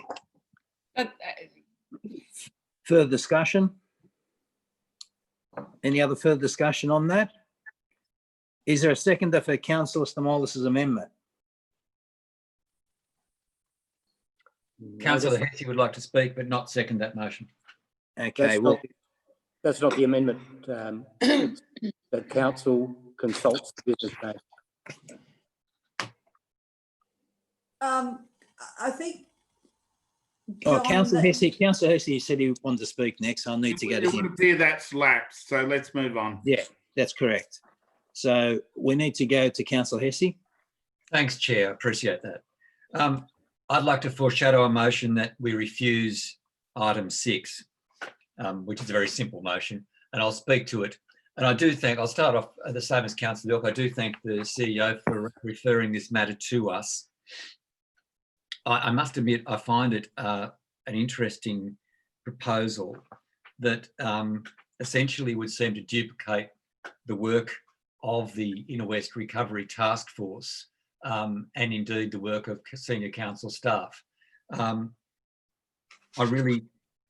don't understand why we would give $25,000 to Mr. Brown and his Taylor Street Advisory Group. I understand that the Peninsula Partnership on searching has one hit. We found one hit from 4 years ago. It's not, to anyone's knowledge, a group which represents any part of the community. No offence to Mr. Brown. And quite frankly, with the absence of a framework to give public funds to what is really an advocate, well, is barely even an advocacy group, as a facilitation group, we would presumably expect a great trail of people wanting $25,000 if we were to be so generous. I just don't think this is the way to go. I'm also concerned that, and I stand corrected and mean no offence to Mr. Brown, but I'm concerned that Mr. Brown also has clients, including Heworth Group, who are associated with the redevelopment of the Balmain Leagues Club, and Lend Lease, and indeed the West Connect. So I'm just concerned that there may be potential conflicts of interest here, which we need to know about as a council before we start to hand out money. So I think it's the safe thing to do.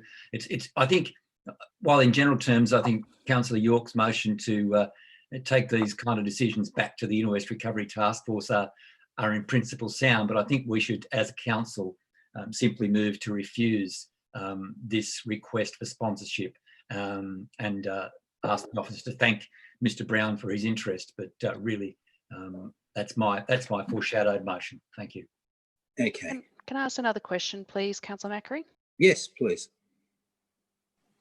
Look, Yes. just in relation to that, those concerns that the amendment Councillor Hesse has raised, and I do think they're very valid concerns that he is raising. Perhaps if I can suggest an amend, maybe it's an amendment. I don't know if it's actually in order, given that it might be a little bit off topic, but perhaps if I can say, add an amendment that essentially says that, that we develop guidelines for the allocation of funding from the Economic Development Fund so as to avoid it.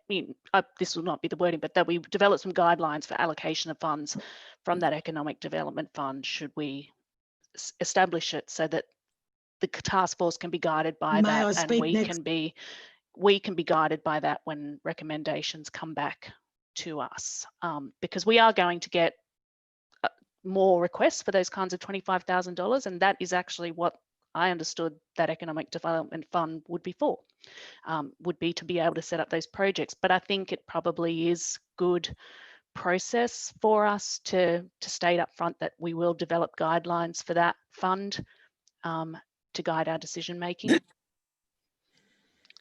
Notice the motion. Okay.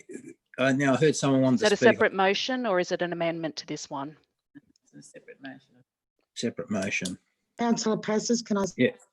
Yes, Councillor Passes. Yes, I'd like some questions to the appropriate officer. How did this get on the agenda? Who put it forward? Through the relevant officer. Councillor, we were approached by the Peninsula Partnership for funding. You may be aware that the Mayor is the co-chair of this organisation, and they've sought funding for the work that they're doing within the local community and on behalf of the sorts of economic development they're looking for. This occurred before COVID. It was put up by the Mayor. Their discussion, it's been put up by staff, but it's a request from the organisation for funding. I find this very strange that this is on the agenda, very, very strange. So I can tell any organisation, just come to council and we'll put your request on the agenda. Councillors asked that these matters be brought forward to them, and yes, that's what officers have done. Yes, by way of motion, notice of motion. If we want to bring anything up, we bring it by way of motion. Thank you. Yeah, thank you. Are there any other speakers on this item? Yeah, I think I've got a question to ask. Yes. Can I just seek clarity, because it is a bit puzzling how one request to council came up. And sorry, did the CEO say the Mayor is the co-chair of this organisation? Yes, apparently they did it previously at ICARE. That's correct. My understanding is that Peninsula Partnerships is an organisation that has been active on the Balmain Peninsula for a number of years, and they've reformed subsequent to the amalgamation of councils, and looking to promote that area and the area more generally in terms of economic development. But if the Mayor is actually the chair of this other organisation, shouldn't we have been told that? There's a lot of things that I think we should be told. Order, please. The Mayor would normally be able to answer these questions. He's not present tonight. Yeah. There should have been a report on the papers. Councillor Macri. Yes, can I speak to this item? Yep, yeah. I would just like to indicate my intent to second Councillor Hesse's foreshadowed motion. I think I said this last week when we were considering a similar request for funds. I think what the staff are doing with these requests may be in line with our request that that funding for third-party organizations come to council for consideration before they cease. And it sounds like that's now correct. They're also coming to council. Requests are coming to council. From my perspective, and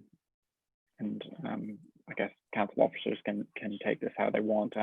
I do appreciate the consideration that comes from council officers as to the capacity of our organisation and what we can get from partnerships with other organisations. So from my perspective, I would be very happy to have commentary and even recommendations from officers on requests such as these, particularly when it's in relation to new funding.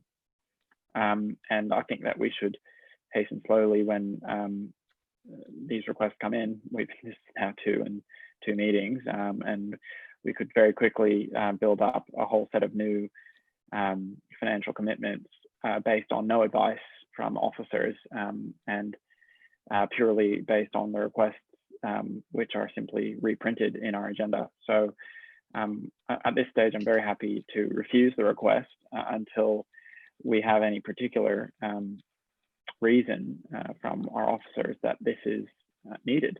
And indeed, if the Inner West Recovery Task Force comes to the conclusion that such services are required, then we can certainly approach this group. I don't think they're going anywhere. But I entirely agree with Councillor Hesse's comments that it seems like what they do is very consistent with functions that we're already performing. This is Councillor Steer. Sorry, after Councillor Steer, if I could. Yes, this is Councillor Steer. I would like to speak because I am a member of the Inner West Economic Recovery Task Force, as is the Mayor. Yes. And I was initially leaning towards Councillor York's motion for deferral because I thought it could do no harm. But as discussion has ensued, I am becoming increasingly alarmed. The Mayor is the co-chair of the Peninsula Partnership, an organisation that none of us know anything at all about. I had to Google, and all I found was a 2016 Sydney Morning Herald article about it doing things. It certainly has it has not been made known to the Inner West Economic Recovery Task Force, and that task force, of which the Mayor is the chair, as well as being the co-chair of this Peninsula Partnership organisation, is not designed to give grants, specific grants. It doesn't have a budget. It doesn't have any financial information about anything. It is designed to be a brainstorming group of people discussing how to revitalise the Inner West in a way that would benefit everybody in the Inner West, not just the residents of a particular area and particular residents of a particular area. We haven't been told who these people are, what they do, why they deserve $25,000 ahead of numerous other people working in other areas of the Inner West, or who may well be equally as deserving of $25,000. It really is a very unsatisfactory motion. It's a very unsatisfactory proposal. It's an unsatisfactory way to actually issue grants to people, to organisations.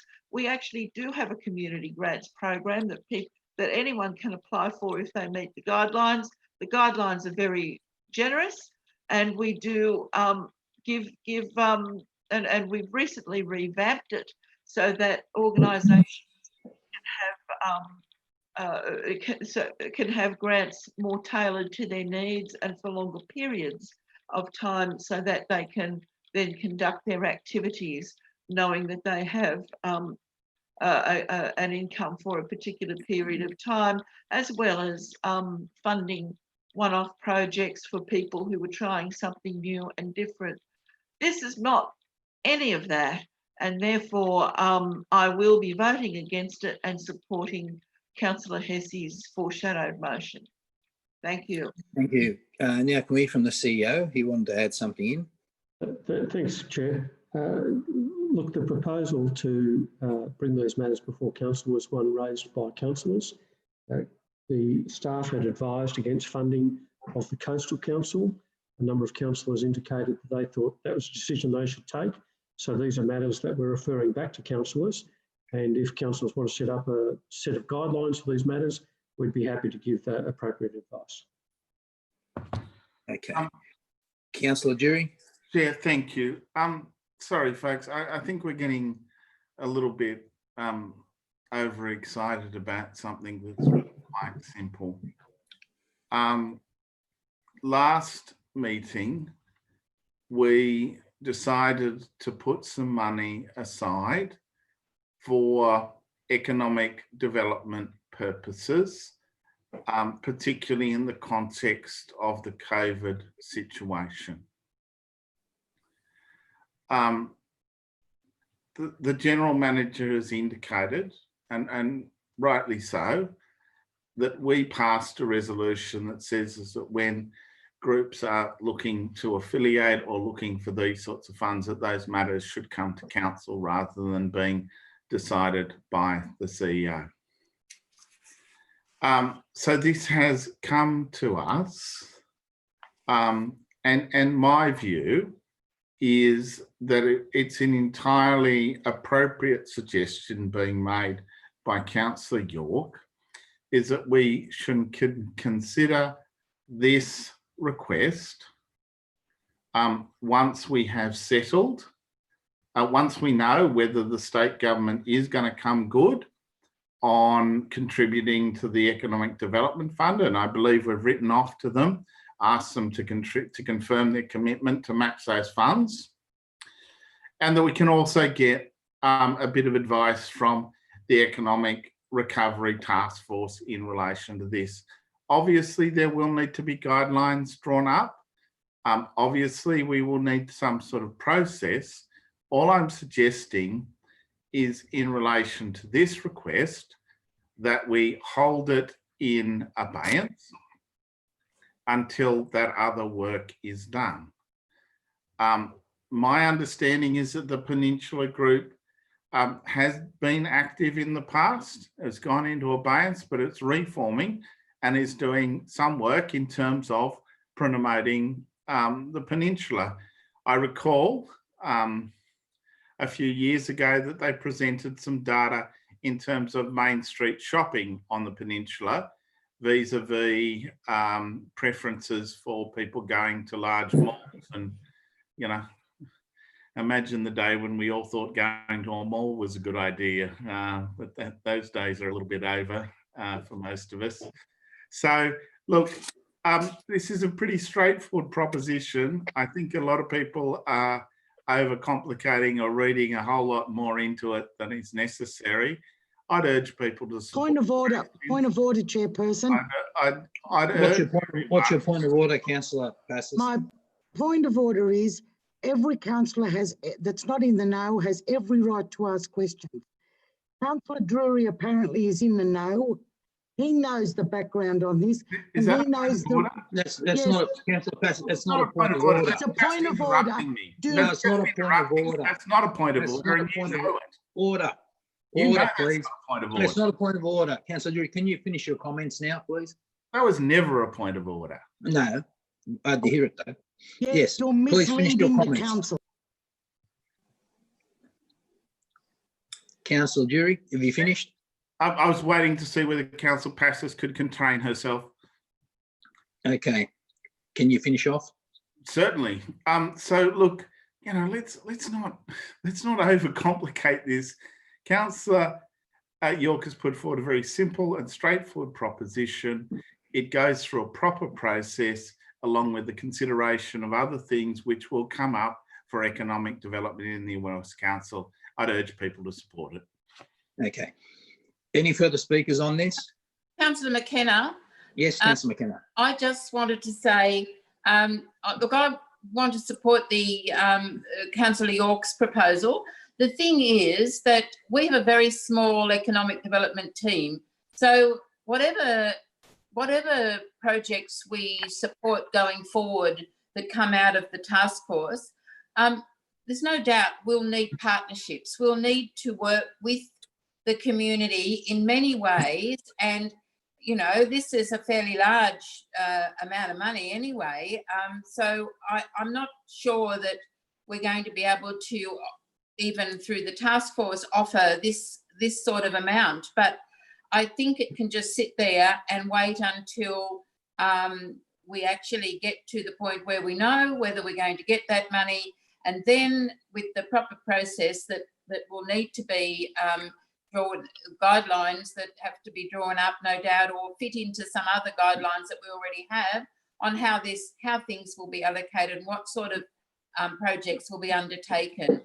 No doubt we're going to need the help of or our business communities are going to need help, and how we're going to do it, we don't really know at this stage. So we just should hang on to our money at this time and just let it sit until we have some further knowledge about how and what we want to do.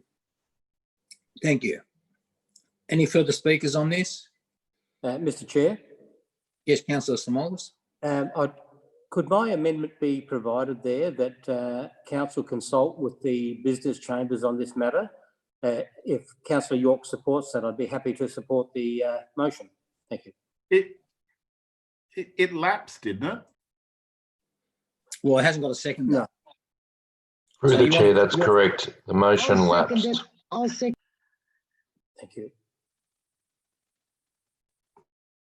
The council consults with the business chambers on this. Consults with business chambers. Is that something that Councillor York and Councillor Rescind are prepared to accept into the motion? Is it the council or the economic task force?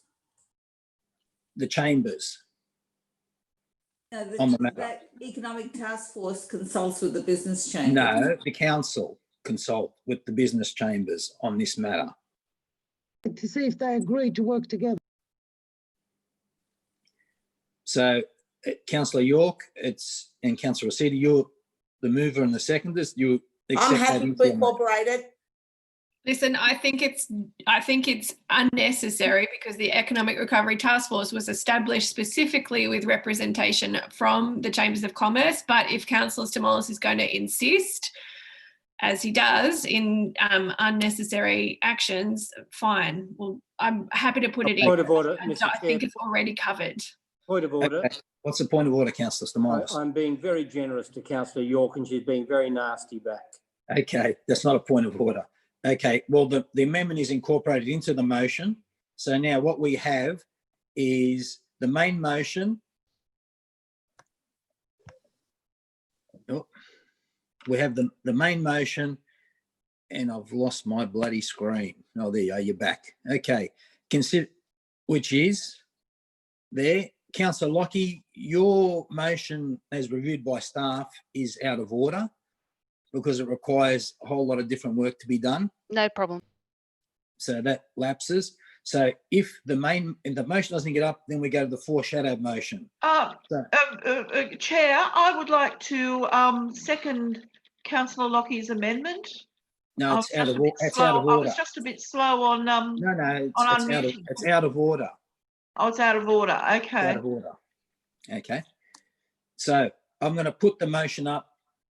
All those in favour, who are they? So, I'll ask you, Councillor Passis, are you in favour of the motion? Councillor Passis? Yes. Yes. Okay. Councillor De Cruz? Are you in favour? No. No. Okay. Councillor Hesse is a no, I believe. Very no. Councillor Simolis is a yes. Councillor Lockie, where are you sitting? Yes. Yes. Councillor Steer, I believe you're a no. Is that correct? I'm a no. Yeah. Councillor McKenna is a yes. Is that right, Councillor McKenna? Yes. Yes. Councillor Rescind is a yes, she's a seconder. Councillor York is the mover, she's a yes. Councillor Jury is a yes. Councillor Kiat is a no, I presume. Correct. And, yeah. And myself, I'll go as yes. So that's carried. Did I miss anyone? Excuse me, where's Councillor Iskander? Councillor Iskander, where are you? He's saying yes, but he's on mute.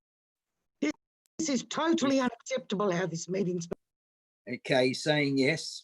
Okay, so it's not really that relevant anyway because the numbers were there. It's not relevant. It's not crucial to the vote. It's Okay. nothing to do with I'm crucial or for. not. I raised my hand. He's Can you- for. Sam, you've got to talk. All right. Okay, Okay. item 7, May I move that item? moved by Councillor Drury. I'll second it to speed it up. Is any discussion on this?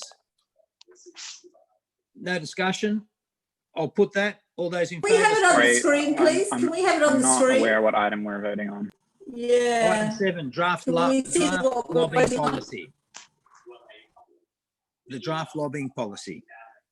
Sorry, I've got some questions about this.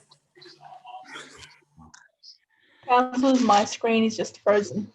Okay, sorry, if there are questions, then I should speak to it. Yes. Okay. Do you want to hear the questions first, and you'll just answer them in your reply? Okay, no, sorry, let's keep formal process, please. Okay. You can speak to it, Councillor Drury. Thank you. Look, I thank Ian Naylor for bringing this back to us. The lobbying policy was something that I moved that we implement.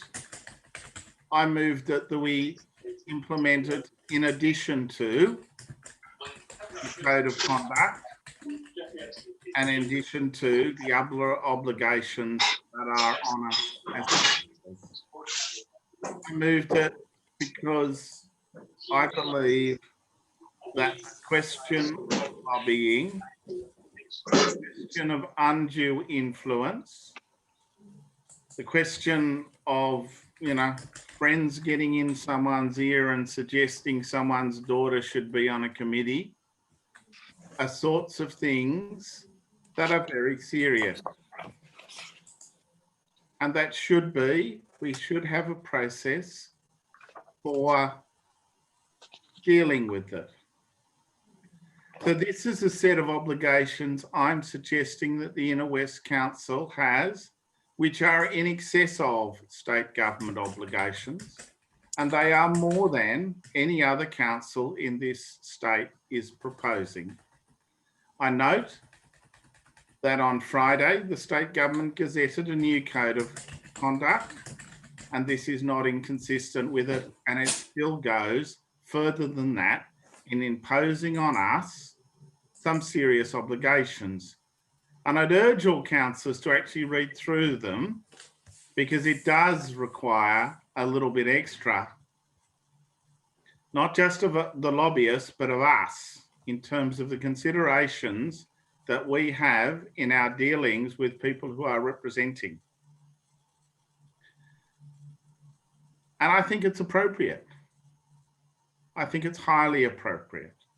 I think it's important that we are as transparent as we can be about these matters, because unfortunately, we have seen too many examples of lack of transparency, of lack of appropriate checks and balances, leading to some pretty poor public decision making. So this is, I believe, a move which we can be justifiably proud of. And I'd like all councillors to support it. Thank you. Okay, any further speakers on this? Yeah, I had some questions. I don't know if that counts as a speaker. Yes. What are your questions, Councillor De Cruz? Yeah, to the officers, what is this policy based on? What research was done in drafting it? So I didn't get much sense of any background in the development of this policy. Essentially, Councillor, what Councillor Drury is proposing is a higher level of transparency about discussions with lobbyists and those who may associate with them. From an officer level, we think that is a good policy. And I know that a number of councillors have asked that we cover public relation firms and others, which we've raised with Councillor Drury, who can respond in his own right. But again, I think this is about a high level of transparency about the arrangements or discussions between lobbyists and council officers and councillors. Pat, can you actually clarify for me? So I actually had a look, and that there's a New South Wales register of third-party lobbyists is the term they use, which is actually maintained by the New South Wales Electoral Commission, and there is a Lobbyist Act. I also discovered that Sutherland Council has a voluntary lobbyist register. So what I'm actually trying to understand is what, I mean, I think that having a lobbyist register is fine. I'm just not sure what we're implementing here and how it's being developed, because there are other for example, there's the term the New South Wales legislation uses is third-party lobbyists, which I think would have helped clarify.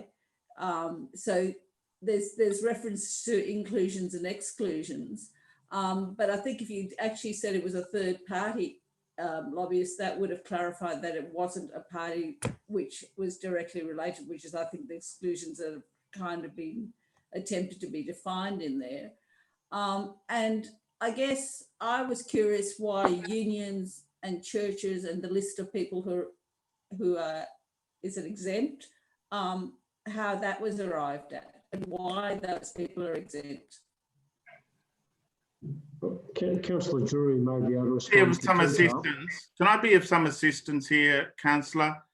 I drafted an initial policy on the basis of my experience and understanding as a councillor. Oh, you drafted this. Councillor Passis, you'll have your turn. Yes, I did draft this. I did draft this, and then I provided it to council. We voted on it, and we voted for it to go out on public exhibition. It is come back on public exhibition, and there are some amendments made to it. And that was the process. I drafted it after having reference to the obligations that we have from the Office of Local Government, the Code of Conduct, and other obligations on local government, not on New South Wales Parliament, not on lobbyists for New South Wales Parliament, on the sorts of people who get in our ears about local matters. And I did it because I think local councillors are probably closer to the action in terms of those people who wish to lobby us for particular propositions. And then it has gone through a process where the officers have looked at it, made changes and gone out. So that is the answer to your question. Thank you. Councillor Passis. Councillor Passis. Yes. Yes. First of all, I don't think a councillor should be drafting policy. Secondly, our constituents, are you going to call them lobbyists now? Are you going to call the people that are fighting for Warwick Webster lobbyists? Lobbyists, the registered lobbyists, we don't have any time for. We don't have any say in DA. This is another waste of time. So we've got half a dozen residents that come to this council that want a park or something, and they're lobbyists, are they? No, they are ratepayers. This is totally unnecessary, and this is a matter of protest too much. This is unnecessary. We don't need it. And there are laws over registered lobbyists. Have you read it, Councillor Passis? Now that I know that you drafted it, I know that you've drafted it, of course I'm not going to read it. I scanned through it, but I wondered what it was about. We have so much. So you haven't read it. So much on this agenda tonight that should not be there. It should not be on the agenda. We have serious problems in this area, and the stuff on the agenda tonight is tasting and totally unnecessary. Okay, thank you. Are there any further discussions on this matter? Councillor Essie, yes, please. Thanks, Chair. Look, I guess following on from Councillor De Cruz, and maybe either the relevant officer or indeed Councillor Drury can assist, it goes to the description of lobbyist, and that any person, community group, etc., is a lobby group that does not, a lobby group does not include applicants or owners for a development application, charitable, religious and not-for-profit organisations, and so on. I must admit I'm perplexed, because I'm sure that, say for instance, a residents group like Save Marrickville would, under this, and again I'm sure I'll be informed, would be classified as a lobby group, whereas Mirvac potentially wouldn't be. I find that confusing. Anyone can elucidate that for me? And I should say I'm absolutely unsurprisingly very much in sympathy with what Councillor Drury is seeking to achieve. I really am. I think Okay, good idea. Councillor Hesse, I'll take you through those clauses, and those clauses were taken from another definition of lobbyist. The first is the DA point, but as everyone knows, we don't deal with them anymore, so it doesn't matter. Second one is charitable, non-profit and religious organisations. Traditionally in this country, they're not considered that way. Third one, which I think would take in, for example, Save Dully, which is individuals making representations to inform the council of their views on matters of public interest. So I don't believe that's an incorporated body. So there's a group of individuals, or maybe we could amend it to put organisations and individuals would pick up that point if you are concerned about them being classed as a lobbyist, because this is the list of those people who are not lobbyists. Third one, peak bodies, trade unions and professional associations. Yeah, I know we're sort of pushing the boundaries of what can be achieved in a formal meeting. I appreciate that, but I do think that it is quite unintentionally confusing, and I think we have to make it very, very clear that community groups, which are not-for-profit groups like Save Dully or... Cole, suggest an amendment, I'll accept it, and we've got tickety-boo. Mr. Chair, I think the general approach that Councillor Drury is pushing, which we support, is the difference between those putting a public interest ahead of a sectional interest. And Yes. those lobbying on public interest grounds are clearly not lobbyists in the sense of pushing their own barrow in terms of a profit that they may gain. And I think that is in accord with what ICARE has been pushing for many years, is that you distinguish between those lobbying on the public interest rather than their personal or sectional interests. And I think if it was taken in that vein or read in that character, most of the issues you might have would be covered. And if under lobbyist point C was amended to say organisations and individuals making representations to inform councils of their views on matters of the public interest, that encapsulates the point that the general manager is making. And if you're not prepared to amend it, I'll move this with that as an amendment. I'm happy to move community organisations and individuals making representations, blah, blah, blah, in C. Thank you, Mark. Okay. I think that would help everyone. Okay. Do we need any further discussion on this? Mr. Chair? Yes, Councillor Stamoulis. And I presume that you're happy to accept that, Councillor Drew? Yes. Thank you. Yes, and that was my intention all along. No, I appreciate that. Mr. Chair? Yes, Councillor Stamoulis. Look, I would have always thought that this was part of any councillor or staff responsibility anyway under our existing codes and regulations and guidelines. I'm a little bit concerned here that that our staff could be compromised. Often they meet with enormous range of people, anything from groups to discuss events, to discuss DAs and whatever. And if they weren't aware that a lobbyist was present within that group, or in fact, if it was a single individual, that could compromise our staff. So I'd like to pose that question: would there be any issues here that a staff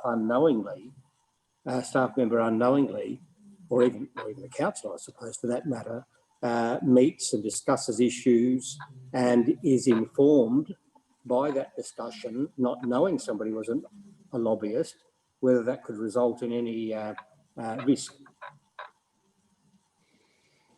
Through to the relevant. Thanks, Mr. Chair. Again, this council, this is an issue of transparency.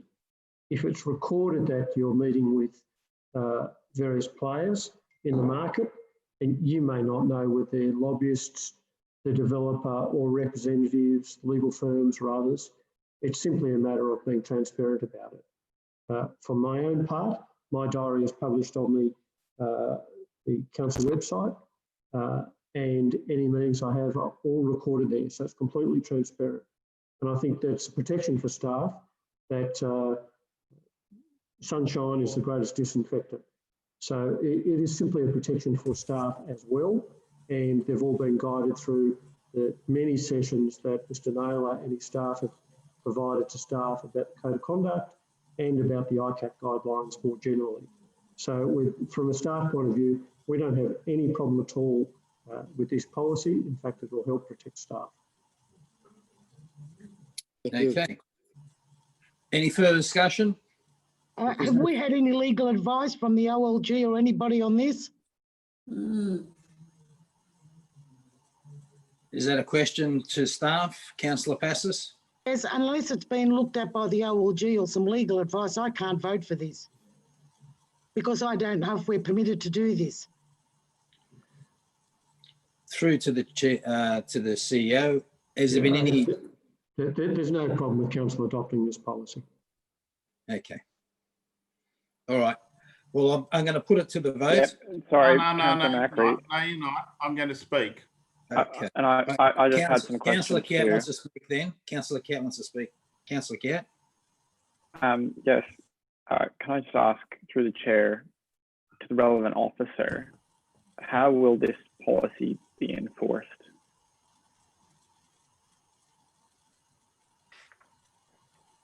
If council adopts the policy, then we will, we've got an implementation plan, draft implementation prepared, that we will circulate to council as part of the normal briefing process.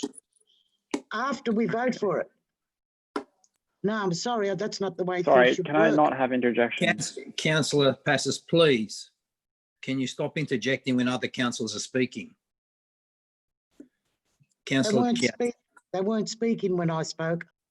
Well, they are. They are. So my second question was in relation to the register, who would be responsible for maintaining it and where it would be published. Obviously, that's an important point for us to consider. If we're planning on meeting with someone, we can check the register. But based on the answer to the first question, I would assume that there's no answer to that yet. So my other question was, what would be the consequences for a lobbyist for breaching the policy? Two parts to that. The lobbying register will come under the governance area under Ian Naylor, and it will be published on the website. So those arrangements are, again, in preparatory state, subject to councillors deciding whether they want to proceed with this or not. And I think the sanction against a lobbyist trying it on would be the transparency that's associated with this process, as Councillor Jury has suggested. So if people are lobbying and not registering their interest, that will be quickly exposed. Speak very briefly. Given that this policy has the support of staff and is believed to improve transparency in relation to lobbying, I'm happy to support it on an interim basis. Having read it, I was uncertain about some issues around the definition of lobbyist, but necessarily those questions are very complex and involve grey areas. We know that lobbyists are always trying to find ways around existing rules, and so we should never expect that we'll be able to draft a policy that will create, a watertight system that we can all, put our confidence in.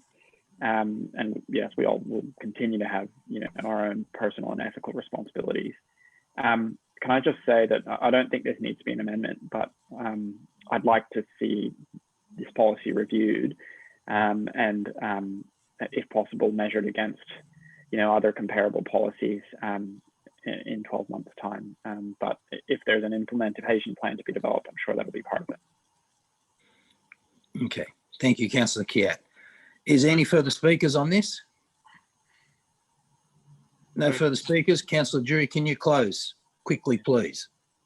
Yeah, no, look, I'll close in good time, and because this is quite important. As Councillor Stamlos realises, there is no other council in New South Wales that is applying a higher standard than what we are required by the New South Wales government, the Local Government Act, the Lobbying of Government Officials Act, the ICARE Act. What we are seeking to do is to go beyond that. Now, this is not a perfect document, and I take Councillor Kiat's quite serious interest in this matter. And I do think that there is room for improvement. But let's be the first council to actually have a lobbying policy, and let's improve it as we go on. Because I think there is a good need to improve this. And I don't know about you, but a lot of people seek to speak to me about a lot of issues. And I thought that this policy may assist me as a councillor. So the original motion we drafted up, and then the council staff did the work in terms of the architecture of the policy, and I support the approach they've taken. Can I just draw people's attention to one of the clauses? Council officials, which includes councillors, who are lobbied over council matters by close friends, associates, or relatives, even though they're not defined as a lobbyist, should request them to register on the council lobbyist register so that their lobbying can be open and apparent. Council officials should also consider whether the nature of the relationship and the impact on the matter of the lobbyist interests gives rise to either a pecuniary or a non-pecuniary interest in the code of conduct. That standard is a whole lot higher than anyone else in this state. That is the standard to which I think we should aspire to at the Inner West Council. It is a standard to which I believe our residents would seek us to aspire to. Let's give it a go and see how it works. Oh, please. Councillor Passis, please, order. Okay, I'll put it to the vote. All those in favour? I'll read you off. Councillor Passis, are you in favour or against? Totally opposed. Okay, Councillor Passis against. Councillor Rescind, you opposed or against? Councillor Rescind? Yes, for it. For. Okay, Councillor Hesse? Yeah, for. For. Councillor De Cruz? Yeah, it could be better, but I don't hear any. Okay, we don't need the commentary. We don't need commentary. A simple yes or no. Councillor Kiat? For. For. Councillor Steer? Yes, for. For. Councillor Jury is obviously for. Councillor McKenna? For. For. Councillor Skander? Sam? You for? Councillor York, are you for? Councillor York had to leave the meeting. Oh, she's out. Okay. Councillor Stamoulis? He's not in the room either. Councillor Stamalis is not here. Councillor Lockie? 4. 4. Okay, I've got Councillor Passis against. Myself 4. And so Councillor Skender, I don't know where he is. I'm here and I said yes. Yes, okay. Councillor Skender's yes. So it's Councillor York not in the room. Councillor Stamalis not in the room. And Councillor Passis against. Okay. Now, I declare that carried. Okay, item 8, the notice of motion to rescind the local traffic committee. We've dealt with that. It's going to be deferred till next meeting. Okay, item 9. Acting Chair, we just need a motion to defer item 8. I'll move that way if you like, Councillor Hesse. Yeah, moved by I'll Councillor second Hesse, seconded. I'll second that. Seconded Councillor Rescind. All those in favour? Aye. Aye. Aye. Aye. Declare it unanimous. Can I just ask, there's some background noise. Can you go on mute if you're not speaking? Yeah. Okay. Item 9, Councillor Lockie, you have the floor. Excellent. So this is on the Council's commitment to the elimination of domestic and family violence. And I'd like to start by thanking Katie Young, Melissa Holmes and Tali Starr for taking the time to speak to us tonight in support of this. And I also want to recognise up front that while I've put the motion up, it's been very much the result of a lot of collaboration and consultation with all the wonderful organisations Council works with in this space, particularly the Addison Road Community Organisation, the Leichhardt Women's Community Health Centre, the Women's and Girls Emergency Centre or WAGEC, and Domestic Violence New South Wales, as well as our own staff in the Community Projects and Community Wellbeing team. All of the people on this list and more are doing really critical work to address the issue of domestic and family violence in our community. And of course, what we all want to achieve is the kind of long-term social and cultural change that will put an end to this, that will prevent this violence in the first place. And that's what this motion is seeking to do. The idea that gender inequality is a key driver of domestic and family violence has been recognised for some time now.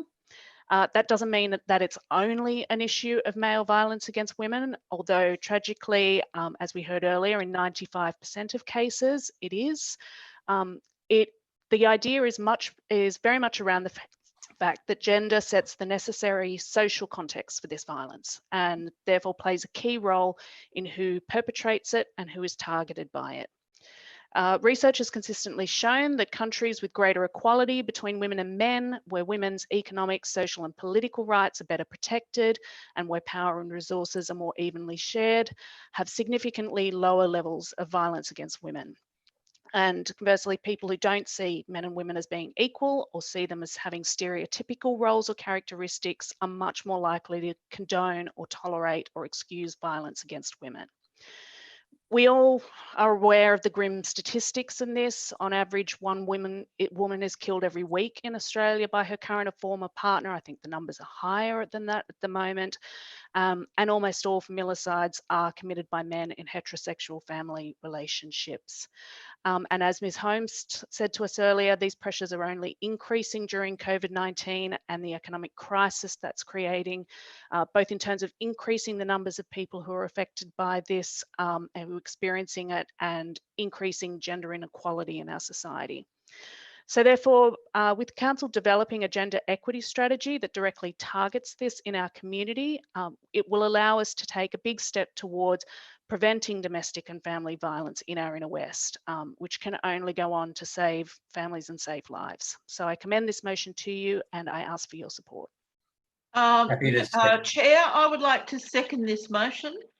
Well, I think I'll put Councillor Steer as a seconder. Sorry, Councillor Hesse. She got up there first. Do you want to speak to a Councillor Steer? Yes, I do. Yes. I agree, of course, with everything that Councillor Lockie has said in terms of statistics.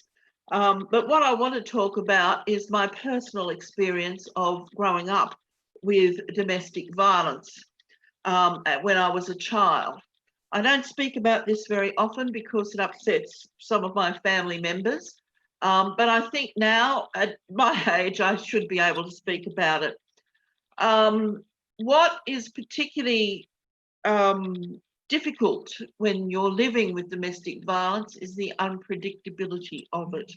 You never know when it will happen. You never know when the storm will break, and you don't know what triggers it off. And the fact is, it's not anything that the victims of domestic violence do to trigger it off, because it is within the person who does it. It is their problem, and it is their emotions that are driving them, and it is their lack of control, but only in certain circumstances.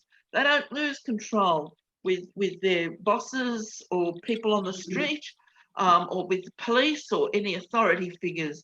No, it is a way that the control that they claim they lose is only with the people that above. It is with the people who are the most vulnerable, their partners and their children. And they're the ones who can't fight back, who don't know how, and have nowhere else to go. And that was certainly the experience in my childhood home. I don't want to go too much into the details of my own experiences in that way, except to say that people who grow up in this way become very good at living with a mask. Everything is all right on the outside, and on the inside, the storm rages within. Anxiety, depression, and a lot of other consequences will happen from it.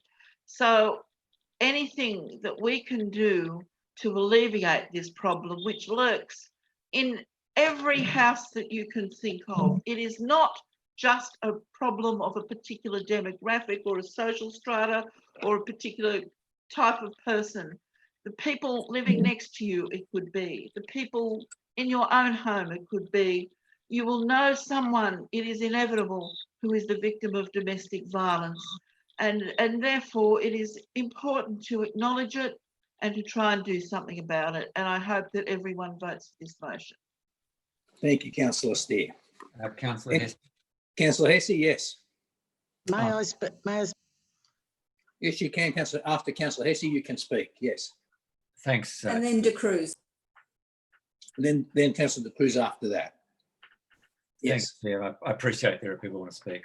I'll keep it brief. First of all, I'd like to acknowledge Councillor Locke for bringing it to the meeting and thank her for that, and thank Councillor Steer for sharing that as well. I do appreciate that. Can be tough. I'd just like to briefly say I'm aware that there's been meetings of people around this issue involving the Addison Road Community Centre, amongst others, and council officers. And I'd really like to say that simply that the feedback I get from people in the community is that these meetings so far have been productive, and I would expect a very good outcome from this, and that indeed the feedback about the council officer involved has been exceedingly positive. And I'd like to thank the council officer for their contribution, and indeed council staff generally for their support on this matter. That'll do for me. Thank you. Councillor Passos. Yes, Mr. Mayor. Look, there's Not no Mr. doubt. Mayor, Councillor Macri, not Mr. Mayor. Councillor Macri. Oh, well, I'm not that interested who's chairing it, so I just automatically say it. Yep. Look, there's no doubt that it is a very, very big problem. But everything I've heard tonight and this motion does not give a resolution. What's to be done? I tried for 2.5 years on this term of council to find premises for abused children from homes with domestic violence, and I could not find any premises. I was promised that we would find somewhere, and nothing happened out of all the properties we own. Mrs. Bell's home in Croydon Road that we just demolished, I wanted that used for abused women, for a respite home when they leave. This council, the former council, didn't want to know about it. We have properties. There has to be resolutions. These talk fests and sitting around and talking how we all know it goes on, but what are resolutions? What are we doing? Where can anybody in the inner west ring and immediately be accommodated? Does any councillor know one place that they can say? But we keep having motions going up. We keep having all these talk fests and nothing is done. I myself took a lady with her baby to the Henry Street home in Ashfield. I don't know if they still have those facilities. It was 2 o'clock in the morning. Does a councillor know if somebody rings them or sees a woman cowering in the street in the rain? Have they stopped to ask what's wrong with her? I have. And I've picked them up and I've taken them to a hospital because I had nowhere else to take them. It's good to have all these talks. It's good to say, we are not set up to do anything for these people. We have to do something constructive. We have to make a property. We have to make it available that we can take. I know there's one home, I think it's Salvation Army in Kensington Road, Summer Hill, short-term respite. I know of no other in this area. If we really want to do something about this, this is what we should be doing, not just having meetings, not setting up committees and not putting up motions. Do something constructive, and there's not one thing in this motion that even goes anywhere near that. Thank you. Councillor De Cruz. Thank you. I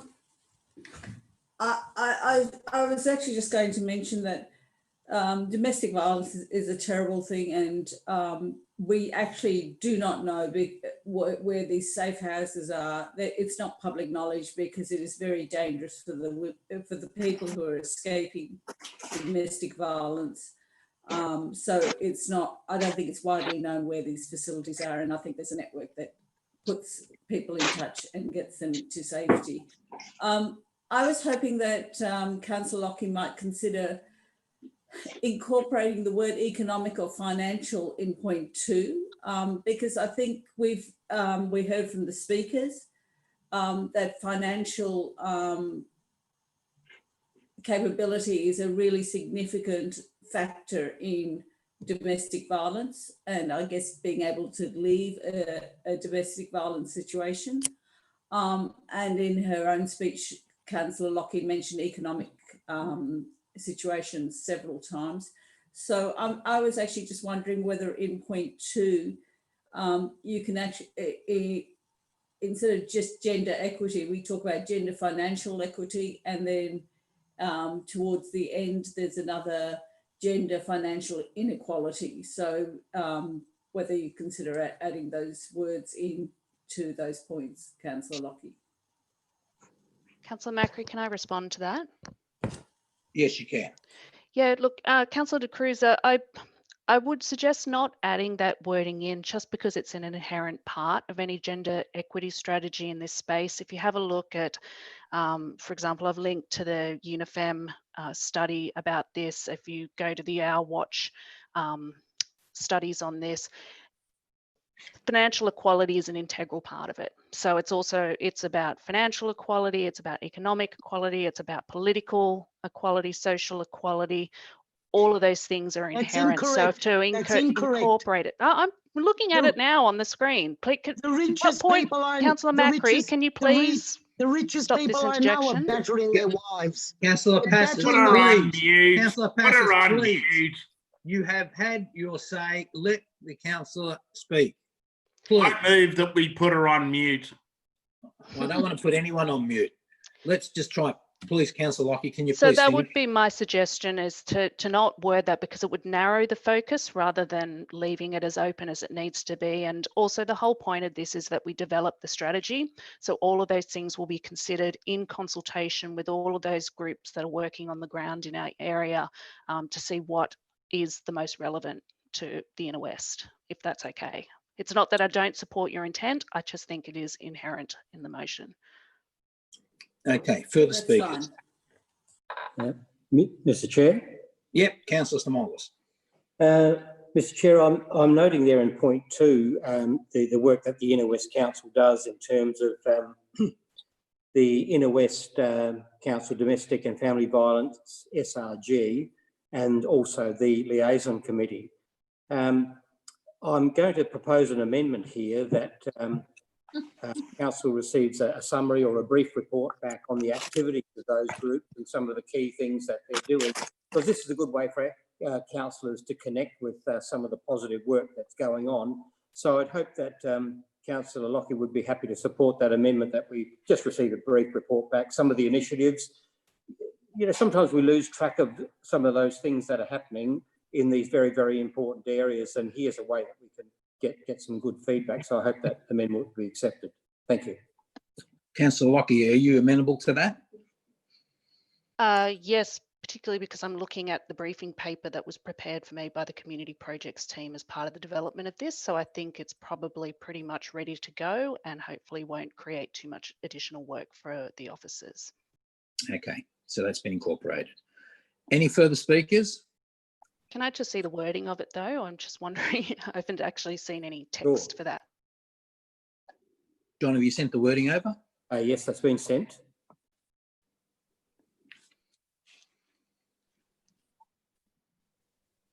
Mr. Naylor?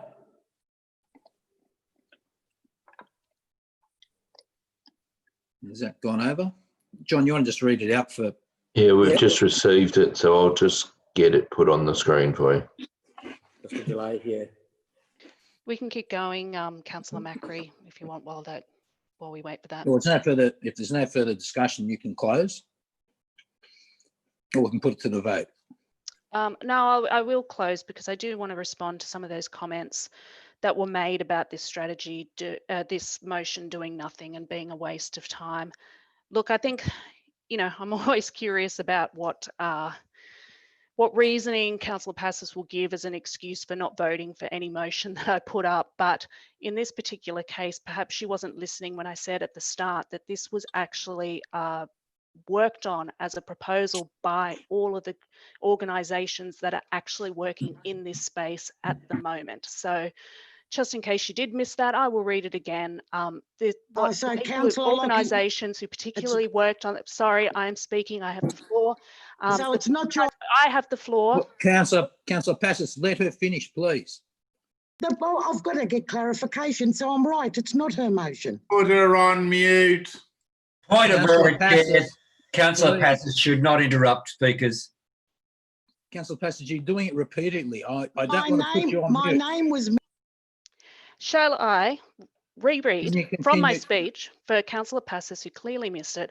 I also want to recognise upfront that while it might be my name on the motion, it's very much the result of much collaboration and consultation with the wonderful organisations Council works within this space, including Addison Road Community Organisation, Leichhardt Women's Community Health Centre, Women and Girls Emergency Centre, and Domestic Violence New South Wales, as well as our own staff in the community projects team.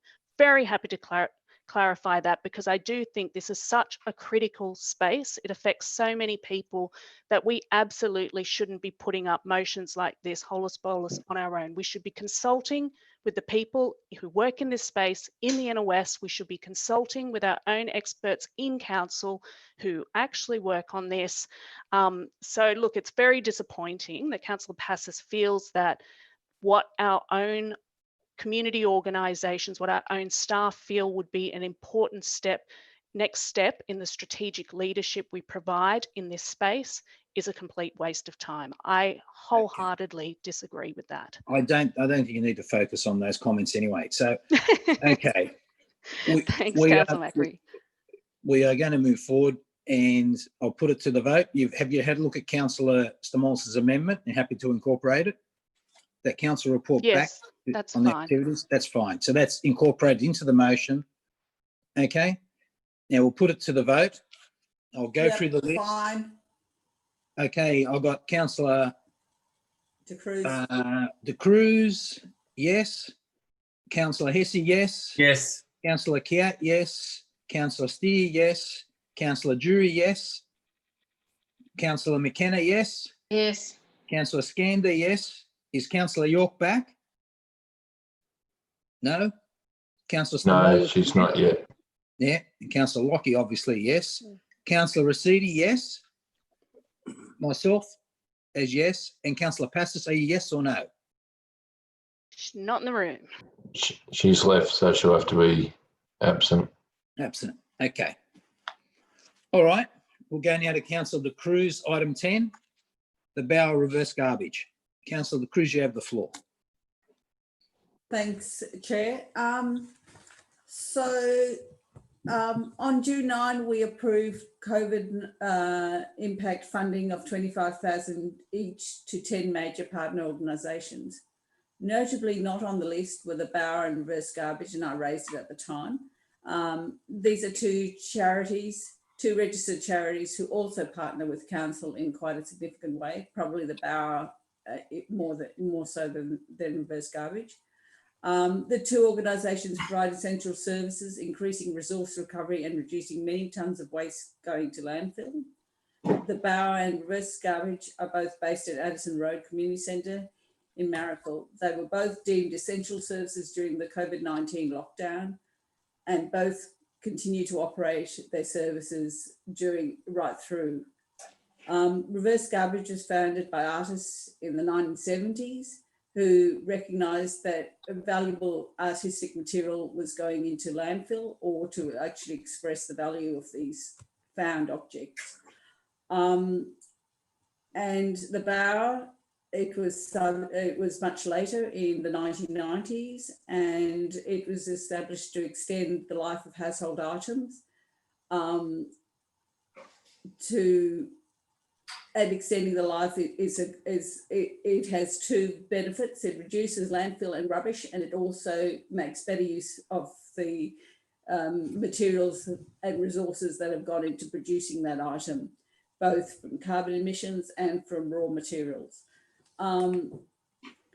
The Bower runs repair and maintenance workshops for electronic and electrical equipment, as well as bicycles and furniture.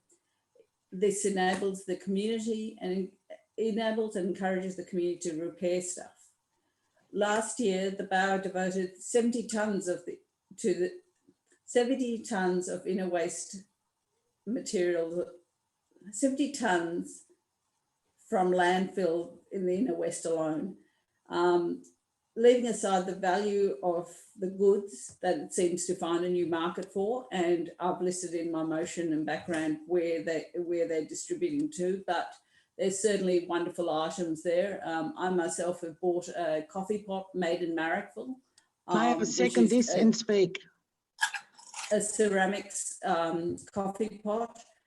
I also found amongst the collection of the reverse garbage a sign about ICARE Council's public housing that was developed in the 1960s, I believe, and donated that to the ICARE Council local history section. So they perform a valuable service in that, in retrieving items that are of intrinsic value. During the lockdown, the Bower has seen an increase in their demand for their House to Home program, which furnishes homes for refugees, asylum seekers and survivors of domestic violence and others in financial stress by providing them household goods, furniture and appliances. Since September 2016, the Bower has helped 325 families and given away goods worth nearly $100,000. Councillor Cruz, I don't want to interject, but you've gone well over time. Can you wind it up? I move an extension. I move an extension. Thank you. Second the extension. Okay, all those in favour say aye. Yep. Aye. Aye. Aye. Aye. Aye. And each year the reverse garbage accepts 100 football fields worth of industrial offcuts and craft materials and stage props, knickknacks, furniture and other odds and ends which otherwise would have gone to landfill. And they make these items available at low cost or no cost if funds committed to families, students, artists and community groups. I'll quickly go and what's really interesting is in fact the social capital of these two organisations. The reverse garbage, when the pandemic broke out, They actually got their network together and made protective equipment for the hospitals, and they're currently making reusable face masks, which is also something else in demand. So I hope that you will note. There's not much to support, I guess. There's much to note in this motion, and the advice from the advisory committee. And I think particularly in points, the last 2 points about greater focus on reuse and repair, stronger targets to get to zero waste, more local drop-offs. These are areas where these two organisations help significantly in the Inner West. And when I Your did extension has start exploring this motion, it turned out- expired. Councillor Cruz, your extension Okay, has anyway, I expired. commend this motion to you. Thank you. Okay, is there a seconder? I second it, Mr Mayor, and I'd like to speak. Yes, speak, Councillor Passos. Well, I'd like to move an amendment that we give them half the amount. We seem to find money for everything else. I have been told about this, Bauer, from a few different people, and I think the works they're doing is very good. We seem to find money for everything else, and I think half the amount at this time, then they can put in for the next grants. I'm pretty sure our council could find 12,500, and that's what I'm moving, and I hope councillors support this.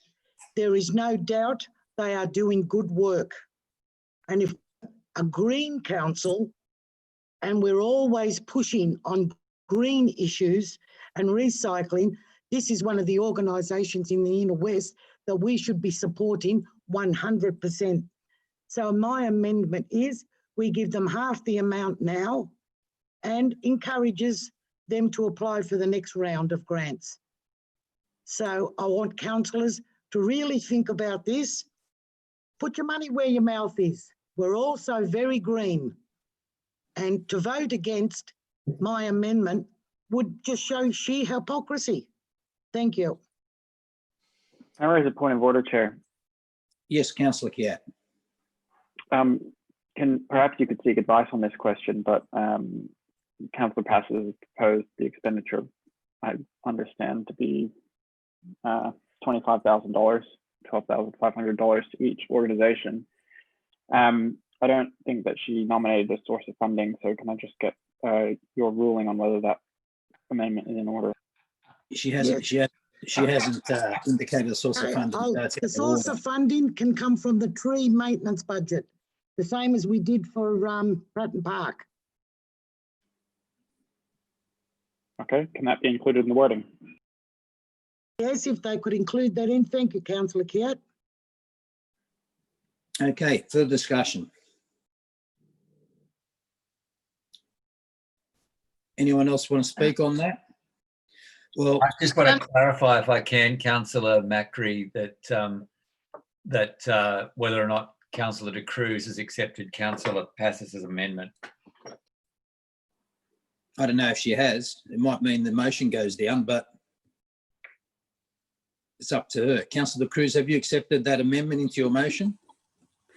I'd actually like to get advice from the staff, because I have been trying to ask them where their source of funding. I mean, the other option is that we actually draw it from the grant funding that they were proposing them to apply for in October. Can the officers provide us any advice on sources of funding? Because this is I've actually raised this quite extensively for a long time. Okay, through to the CEO. Thanks, Mr. Chair, and we've been giving advice to Councillor Drury, Councillor Cruz for considerable time as well. The Domestic Waste Management Reserve is not available for this purpose. The tree fund is dedicated to establishment of or protection of trees, and I don't believe that the proposal is in order. That said, we are in discussion with Bauer and Reverse Garbage about the potential of some commercial relationships that might make sense. We've offered, for example, to buy masks from them, They've suggested they're not able to do that, but we are having further discussions with them about how we might support them. Of course, in the longer term, we're proposing a very significant partnership with both bower and reverse garbage, with the potential utilisation of one of our depot sites, which would set them up for the long term, and those negotiations are well advanced. So at this stage, we would not be recommending the funding proposed from, we can't do it from the Domestic Waste Management Service. We don't recommend the funding from the Tree Maintenance Fund. Could I ask a question about the Footprints Festival? Because I believe there's funding for that, and that money will not be expended. It is actually related to waste. The events funding has gone back into the resolution that councillors moved last week, and that's been allocated back to the Economic Recovery Task Force.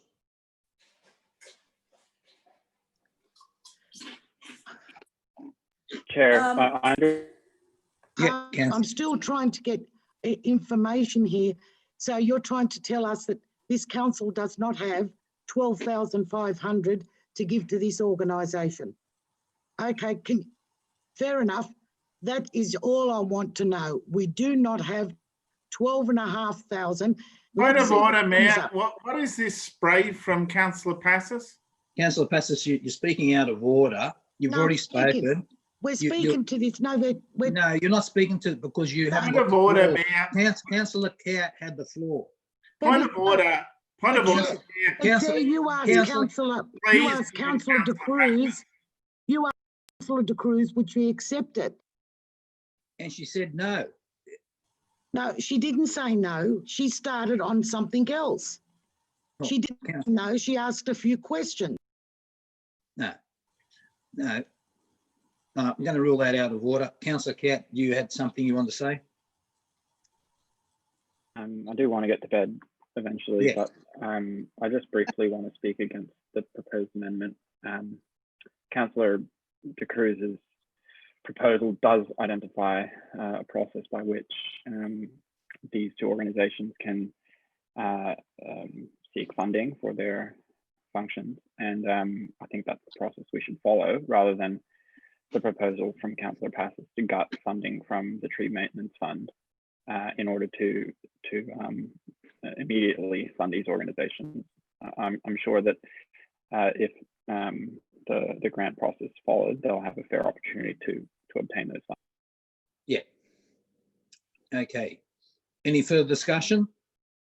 No further discussion. I'll get Councillor Cruz to close.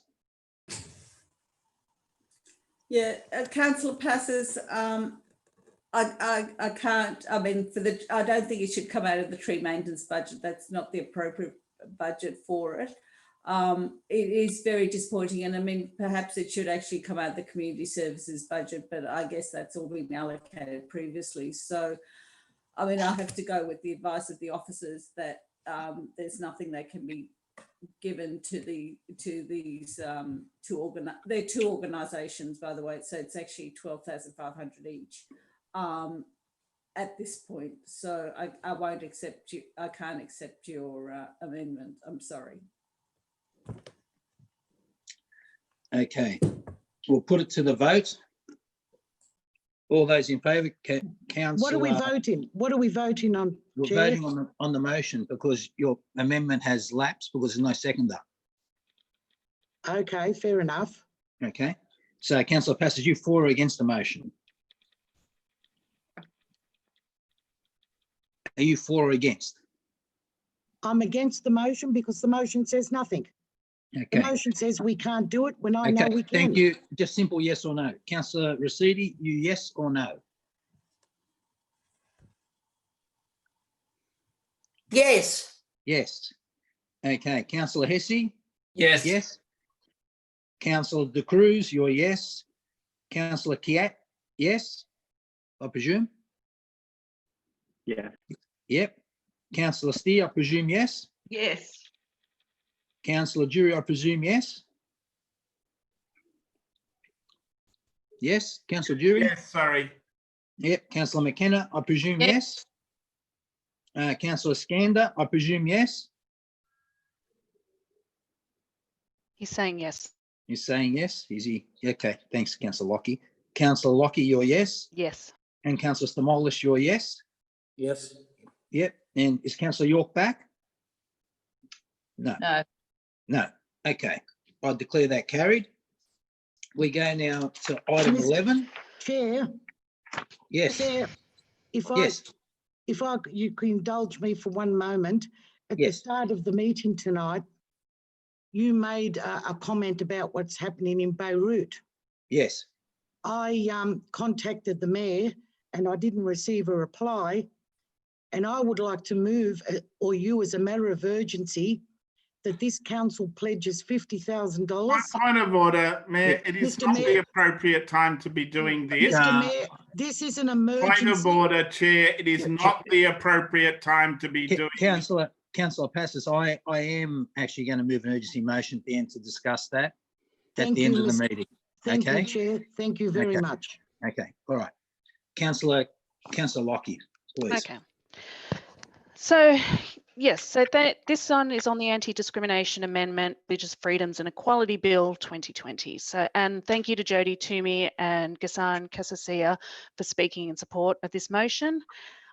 Look, this is all feeling a little deja vu. I think it was only April when we were discussing the same issue in regards to the similarly divisive federal religious discrimination bill. And I thank councillors once again for taking a stand against that and in affirming our support for fair and equal discrimination laws. It's always pretty grim to see these kinds of culture wars play out under the guise of religion at any time.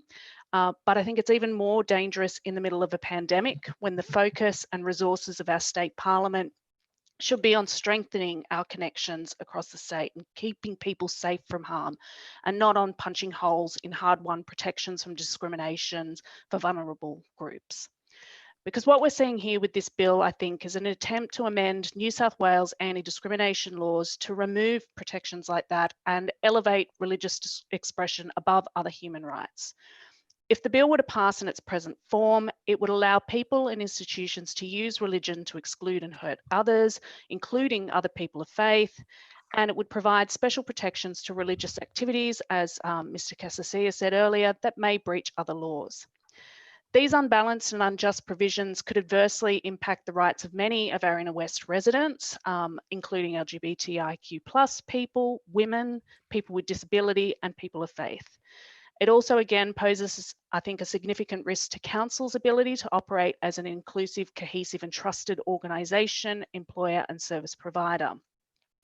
None of this is to say that there aren't recognised gaps in the law when it comes to protecting religious expression, but what I find really unusual about this bill is it doesn't actually close those gaps. For example, it doesn't make it illegal to vilify somebody for being Muslim, nor does it protect all people of faith equally. And by privileging religion above other rights, this bill will open the door to bigotry and sow division at a time when we need unity more than ever.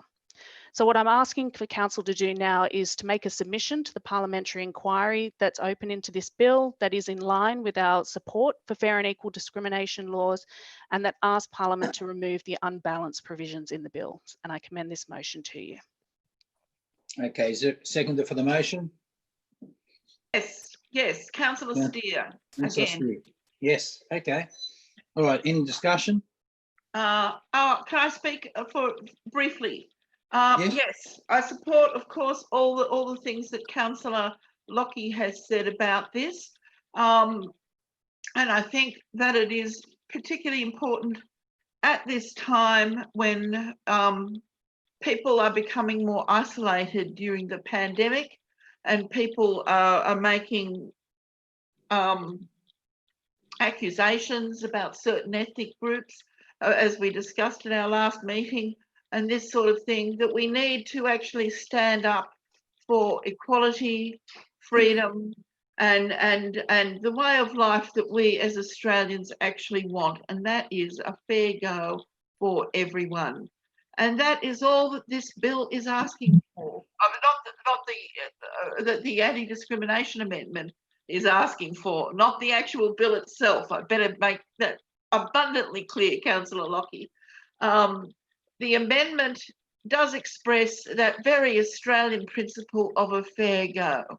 Everybody gets to be treated fairly. Everybody gets to be treated as the human beings they are, and that they're all of equal value. We've already just passed a motion on supporting gender equality in the domestic violence motion, and this is a follow-up from that. And the difficulty with this bill is that it is the opposite of religious freedom and equality. We already have religious freedom. It is guaranteed in the Australian Constitution, and that is why we have so many people practicing different religions here. But people should also be free to practice no religion if that's what they want, and still be treated with equality under the law. People should be entitled to access services, May I speak? access jobs, and access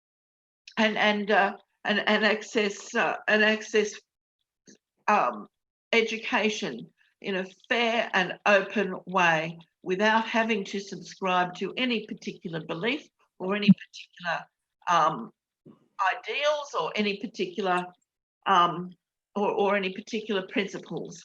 No, they should just be able to have access to all of these things that we take for granted in this country, because those are the things that our country has deemed should be given to people, and people need them in order to blossom and bloom in their lives. And therefore, I think we definitely, and therefore it is necessary to actually stand up. And this council has stood up on many occasions, and I hope it stands up again on this occasion, and say that we stand for every resident in the Inner West Council, regardless of faith, regardless of sexual identity, regardless of race, regardless of every kind of discrimination that there is. We stand up for you all, because that is the right thing to do. And I hope you all vote for this motion. Thank you. Councillor Passis. Yes, I'll be voting against this motion, and I don't know why it's up. I've yet to hear any Muslim or Christian vilifying anybody for being an atheist. We don't have the problem. Now, driving here tonight, I hit 4 potholes. We have COVID. We have COVID where people have not got jobs. People cannot leave their homes. Our elderly who built this country are dying. And we've got this motion up. I have not seen one thing from this council on how we're addressing the COVID problems in our areas. We've got people afraid to leave their homes. We're not following up to see if people need any help, and the elderly.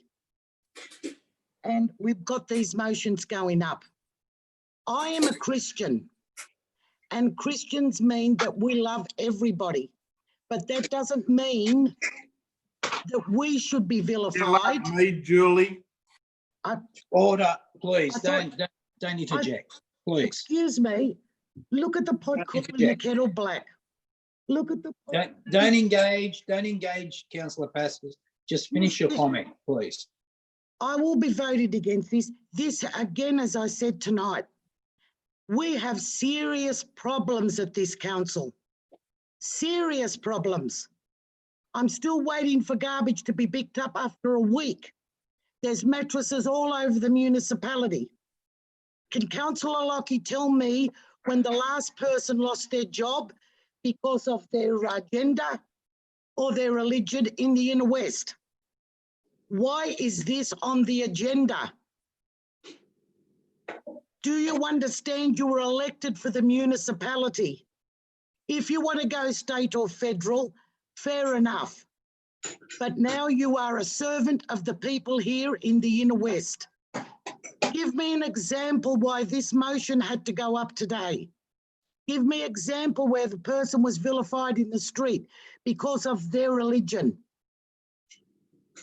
or because they don't have religion. I will be voted against this. Chair, if I could speak. Okay. Yes, Councillor Caird. Yes. Thank you, Councillor Lockie, for bringing this item. it does feel like deja vu. It's very sad to see that this kind of proposal is gaining traction in the New South Wales Parliament, although I seriously doubt it will go any further than a press release from Mark Latham. But nonetheless, I think it's important that we take a strong stand against it. And so I thank you for bringing the item. And for those who supported you in doing so, I wasn't going to say anything about Councillor Passis's personal relationship to this item, but she did ask for an example. And during her term on council, while she was deputy mayor, she was found by the New South Wales Civil and Administrative Tribunal, the Anti-Discrimination Division, to have engaged in vilification of her neighbour. And she mentioned on the street, it was actually within their complex. She engaged in the vilification of him on the basis of his sexuality. And that young man was brave enough to take the matter to the tribunal and gained compensation from her. Councillor Passes appealed the matter, and her appeal was defeated.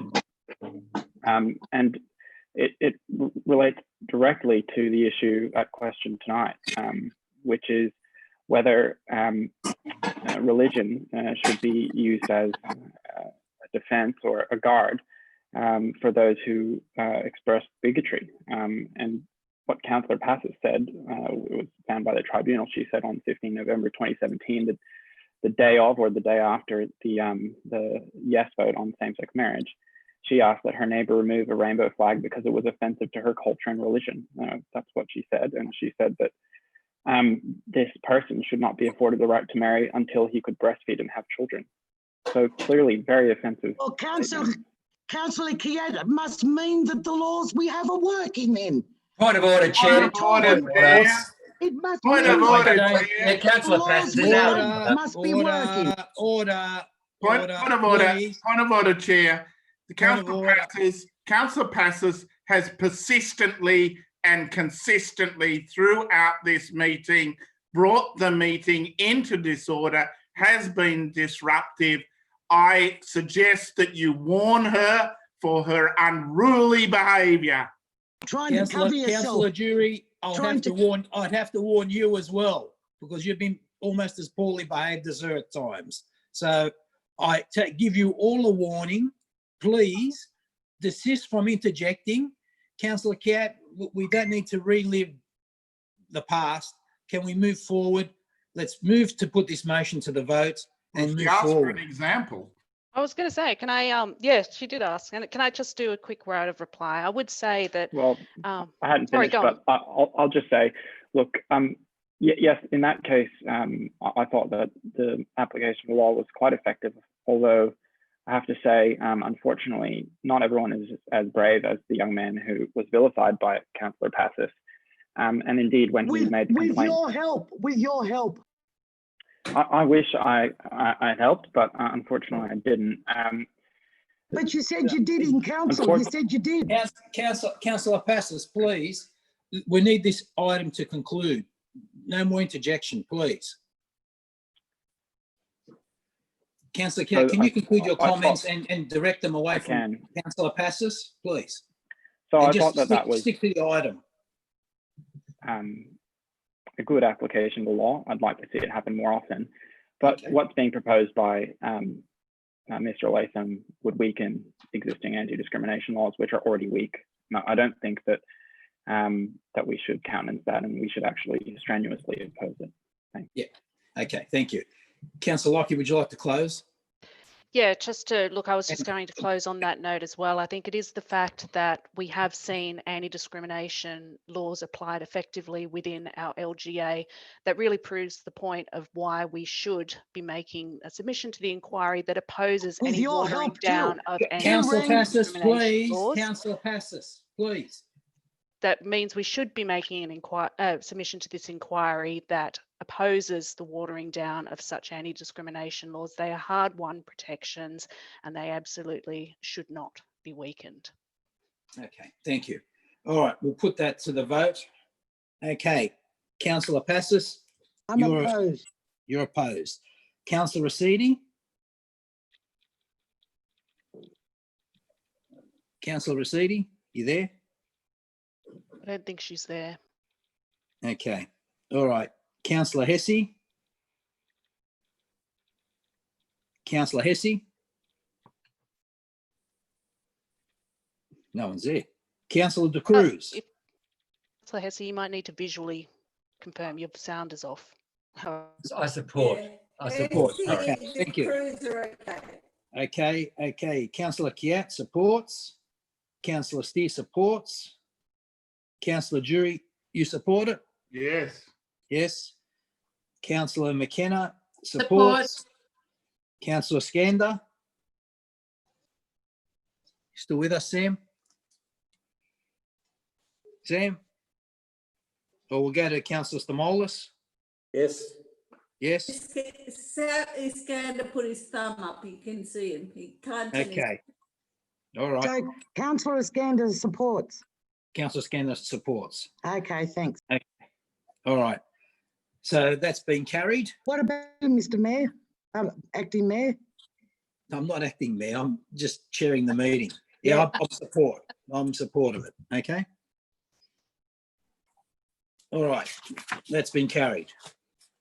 So we go now to the another item, notice of motion. Councillor Hesse, you have the floor with this one. Thanks, Chair. And I haven't got it in front of me, but it's somewhere here in the system. Just to make it very, very clear, I brought this board motion forward in response to a resident who asked me to. Obviously, a resident who grew up in Turkey. Maybe that's not obvious, but it should be obvious because I'm not an expert on this area. I brought it forward because the resident was very reasonable, and I believe that our support for our fellow local government councillors across the world for their democratic right to represent their community and to speak freely on behalf of their community is a fundamental right.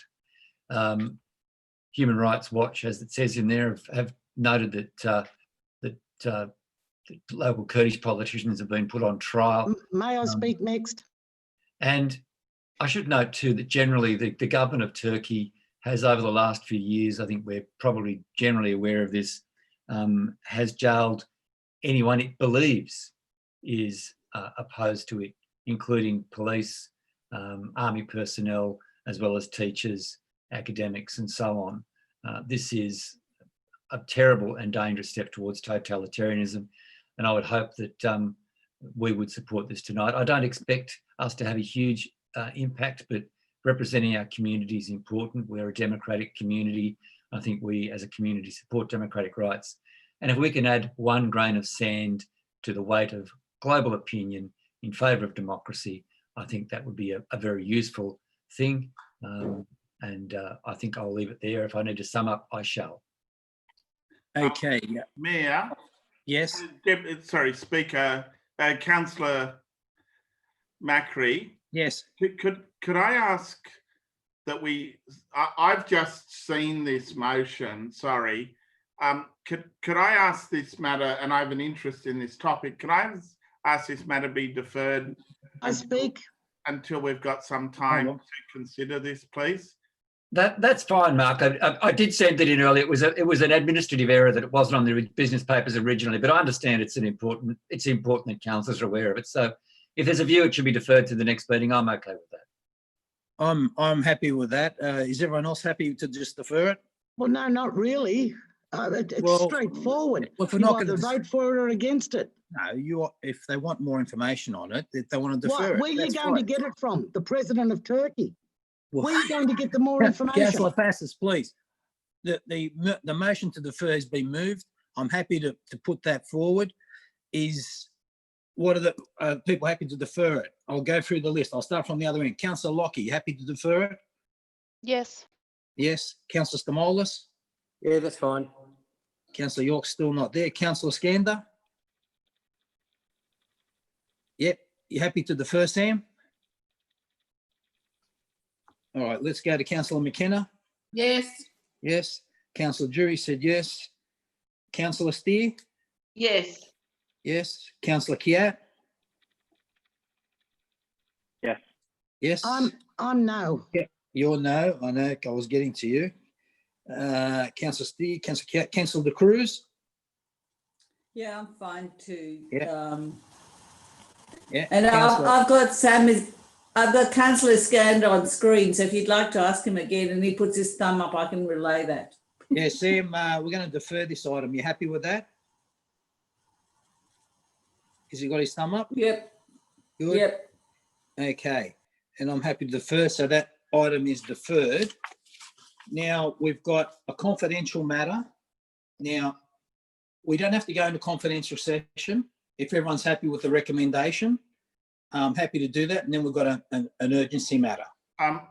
Sorry, I'm not even aware of the confidential matter. It's the confidential matter is item number 15. I'm happy to move the recommendation. And I'll second it. No, I think we should speak about this. If anything needs to be deferred, then it should be this, or go into closed session.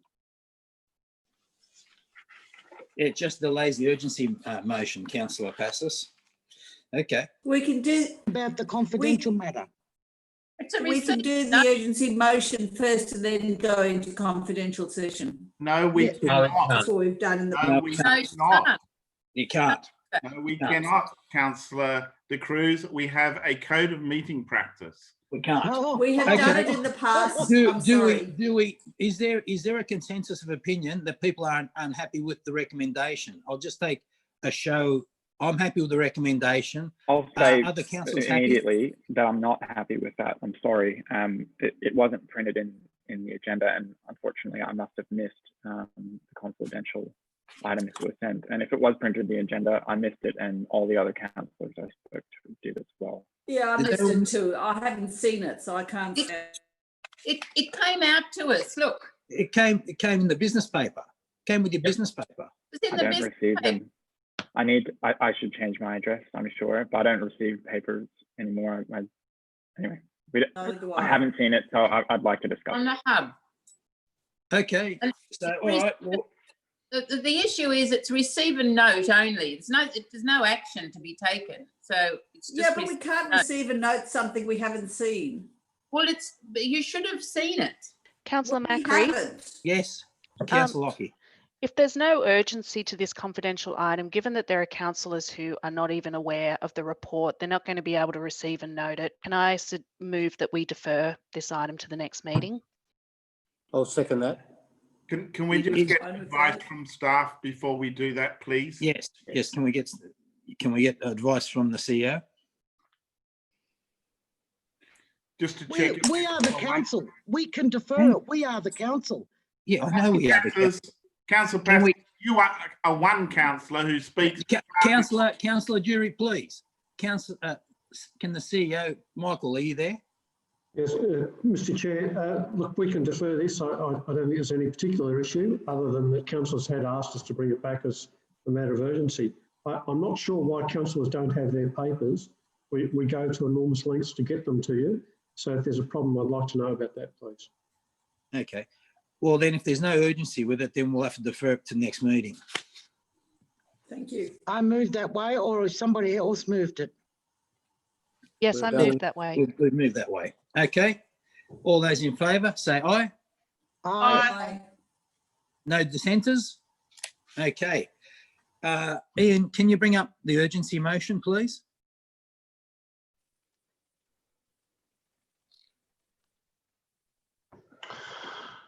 Catherine will just bring that up now for us. Okay. All right. It's an urgency motion that notes the terrible loss of innocent life and explosion in Beirut and suffering of the survivors, many of which are now homeless due to the disaster. And we express our condolences to the Lebanese community.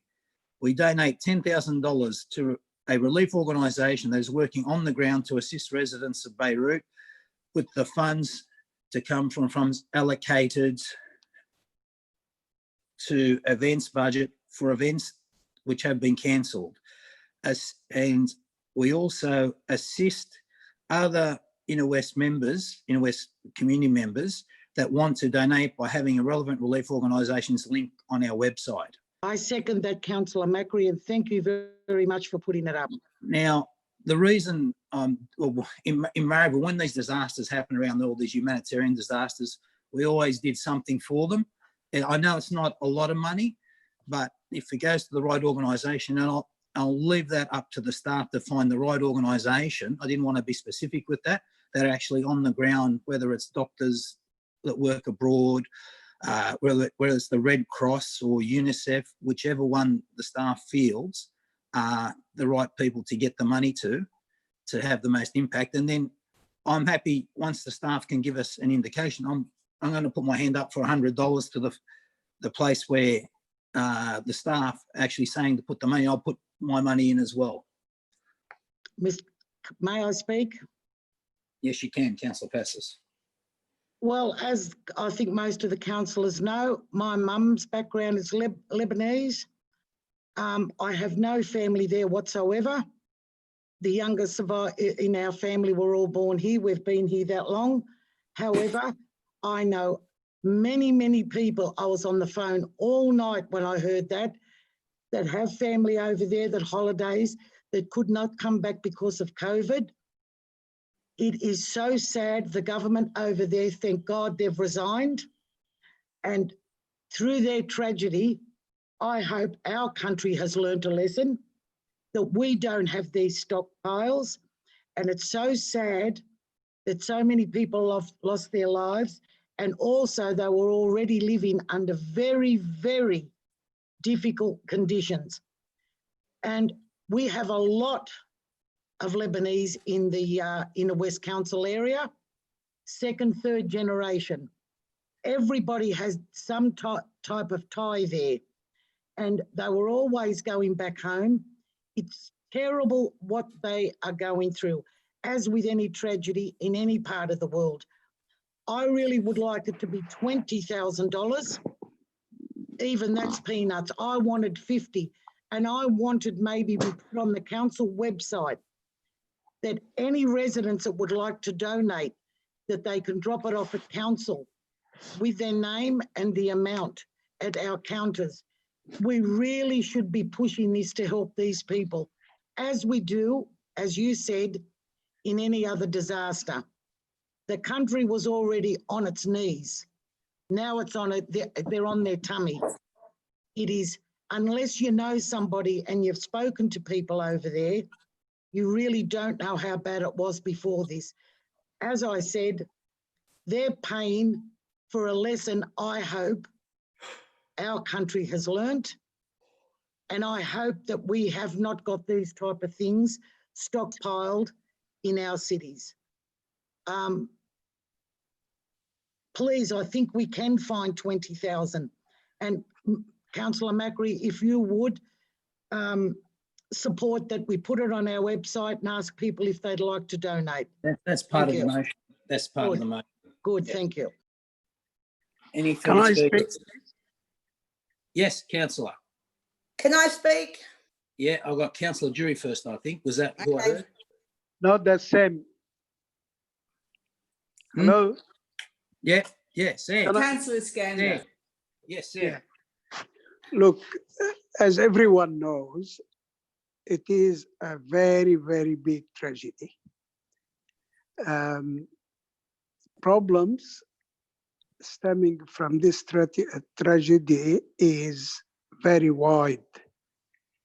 The most vulnerable people, the disadvantaged people, the poor people, they are the people who are now suffering the most. I do know that everywhere around the world, they are trying to help, because Lebanon is facing many problems, and this is one of them. Remind you that we had very bad financial circumstances, no money in the banks, the country itself in a very disastrous situation. I really like to thank the councillor and other councillors who want to do something, but also I would like to thank the Australian government who wanted to donate 5 million, but they raised it to $30 million. And maybe they will raise it furthermore. Also, I would like to conclude by saying, if our council, which we used to do in the past, anywhere we can help, we should help. And this is one of the very important place to help because they really need the help. Last thing, I am Lebanese, and not because I am Lebanese, I'm doing this. I'm talking about collecting money, and you can donate next to your bank. If you like, you go to the bank next to you, and you ask about the Lebanese fundraising, etc., and you do it. Please encourage people to do that because we are doing everything we can do to help. Thank you. Thank you, Sam. Further speakers? Yeah. Me, Councillor Macri, please. Oh, yeah, Yeah, sorry. Councillor Rescind, yes. Okay, I was wondering, Chair, if you could also include on this motion to pledge support through established NGO, including the World Food Programme. If we can have a collection at council of food and blankets that could also be sent over. You can add that as another point, yes. Okay, Yep. I'll send it to Ian now. Yep, yep. All right, Councillor De Cruz. Yeah, look, as it happens today, I did meet with a resident who says her sister lives in Lebanon, in Beirut, and on the 4th floor, and her windows were completely blown out. So I think it's a terrible tragedy, and she echoed what I think Councillor Passes and Councillor Scandard might have said earlier about the government there, and the state of affairs there was really terrible, and this has really just topped it off. So yeah, look, I support this motion and thank you for bringing it forward. This is a motion that any councillor would have brought forward, and I know we'll all support this unanimously. I don't think there'll be any people that won't support it. I'll be surprised if there is. All my time on council, these sorts of motions are always from the heart.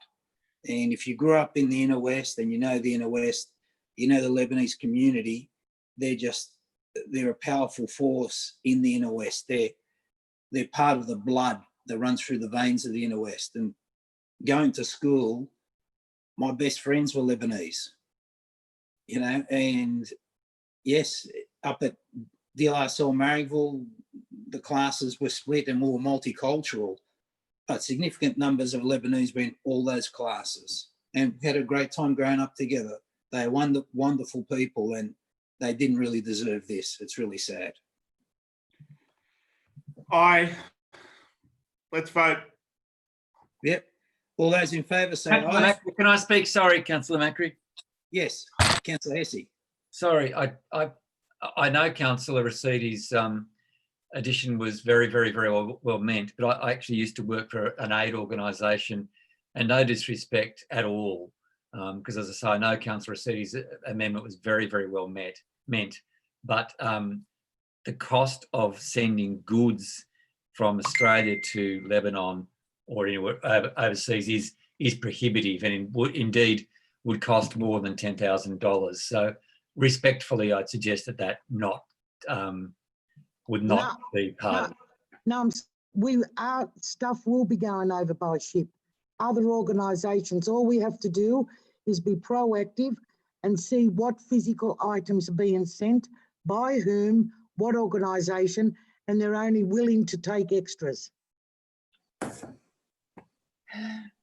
Or they have to liaise with other groups that are sending things over there. That's all. Councillor McKenna, can I just? Councillor McKenna, yes.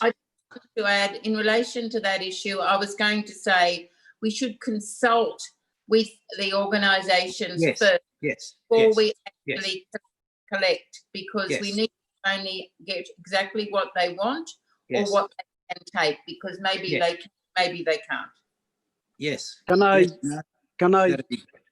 Yep. Sam? I know say they something need very medical important, supplies. please, They Chair? need Yes. medical supplies also. Sam, Look, Sam, please. We've been in discussion wherever Lebanese are in Australia. I am a member of this committee, and I would like to tell you that the best thing to send is money. And the money is not going to the government there. It's going to the committees and the charities who are in the street helping. You can't really send like blankets and these things, and thank you very much for trying to do that, because all these things are coming from neighboring countries. We will pay a lot of money if we're gonna send it there.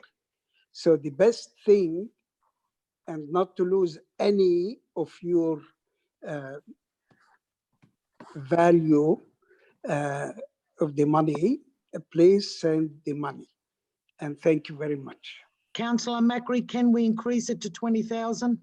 No, I think we've got to stay at that level, because that's what's sustainable. I've discussed it already with the CEO, where we can get the money. Otherwise, we won't have the money. But I'm hoping that people will donate and we'll get over 20,000. We must really advertise this. We must put We're going signage to up. put it on our website. And I think we should post us at our council buildings. Can we Let just people know. can we test to put for item for 4? I mean, unless you've included in, I can't support point 4. I have to say, it's just there's no. Okay, Councillor Macri, take it out. Thank you, Okay. thank you, Councillor Rescind. Very good. Okay, all right, okay. We'll delete point 4. Okay. Does that make it? Everyone's on the same page now. We can support it. Support. Yes. All right. And I also pledge $100. That's it. See, so we've already got 10,200. And so do I, Councillor Macri. Well, it's 10,300. We're on the way. We're on the way. Okay. Don't All right. hear any more. Don't hear any more. No, don't embarrass people. All right. I'll put it to the vote. All those in favour say aye. Aye. Aye. Aye. Aye. Aye. I say it's unanimous. There's no dissenters. Everyone's in. In for a penny, in for a pound. We're in. Okay. All right. Well, that's the last item on the paper. I declare the meeting closed. Thank you, What everyone, about- for your. Thank There's you. there's another Thanks, motion. Thanks, everyone. Good night. Good night. Hang on. Isn't there another motion? It would appear you're mistaken, Councillor Passos. I'm living rent free in your head, pal.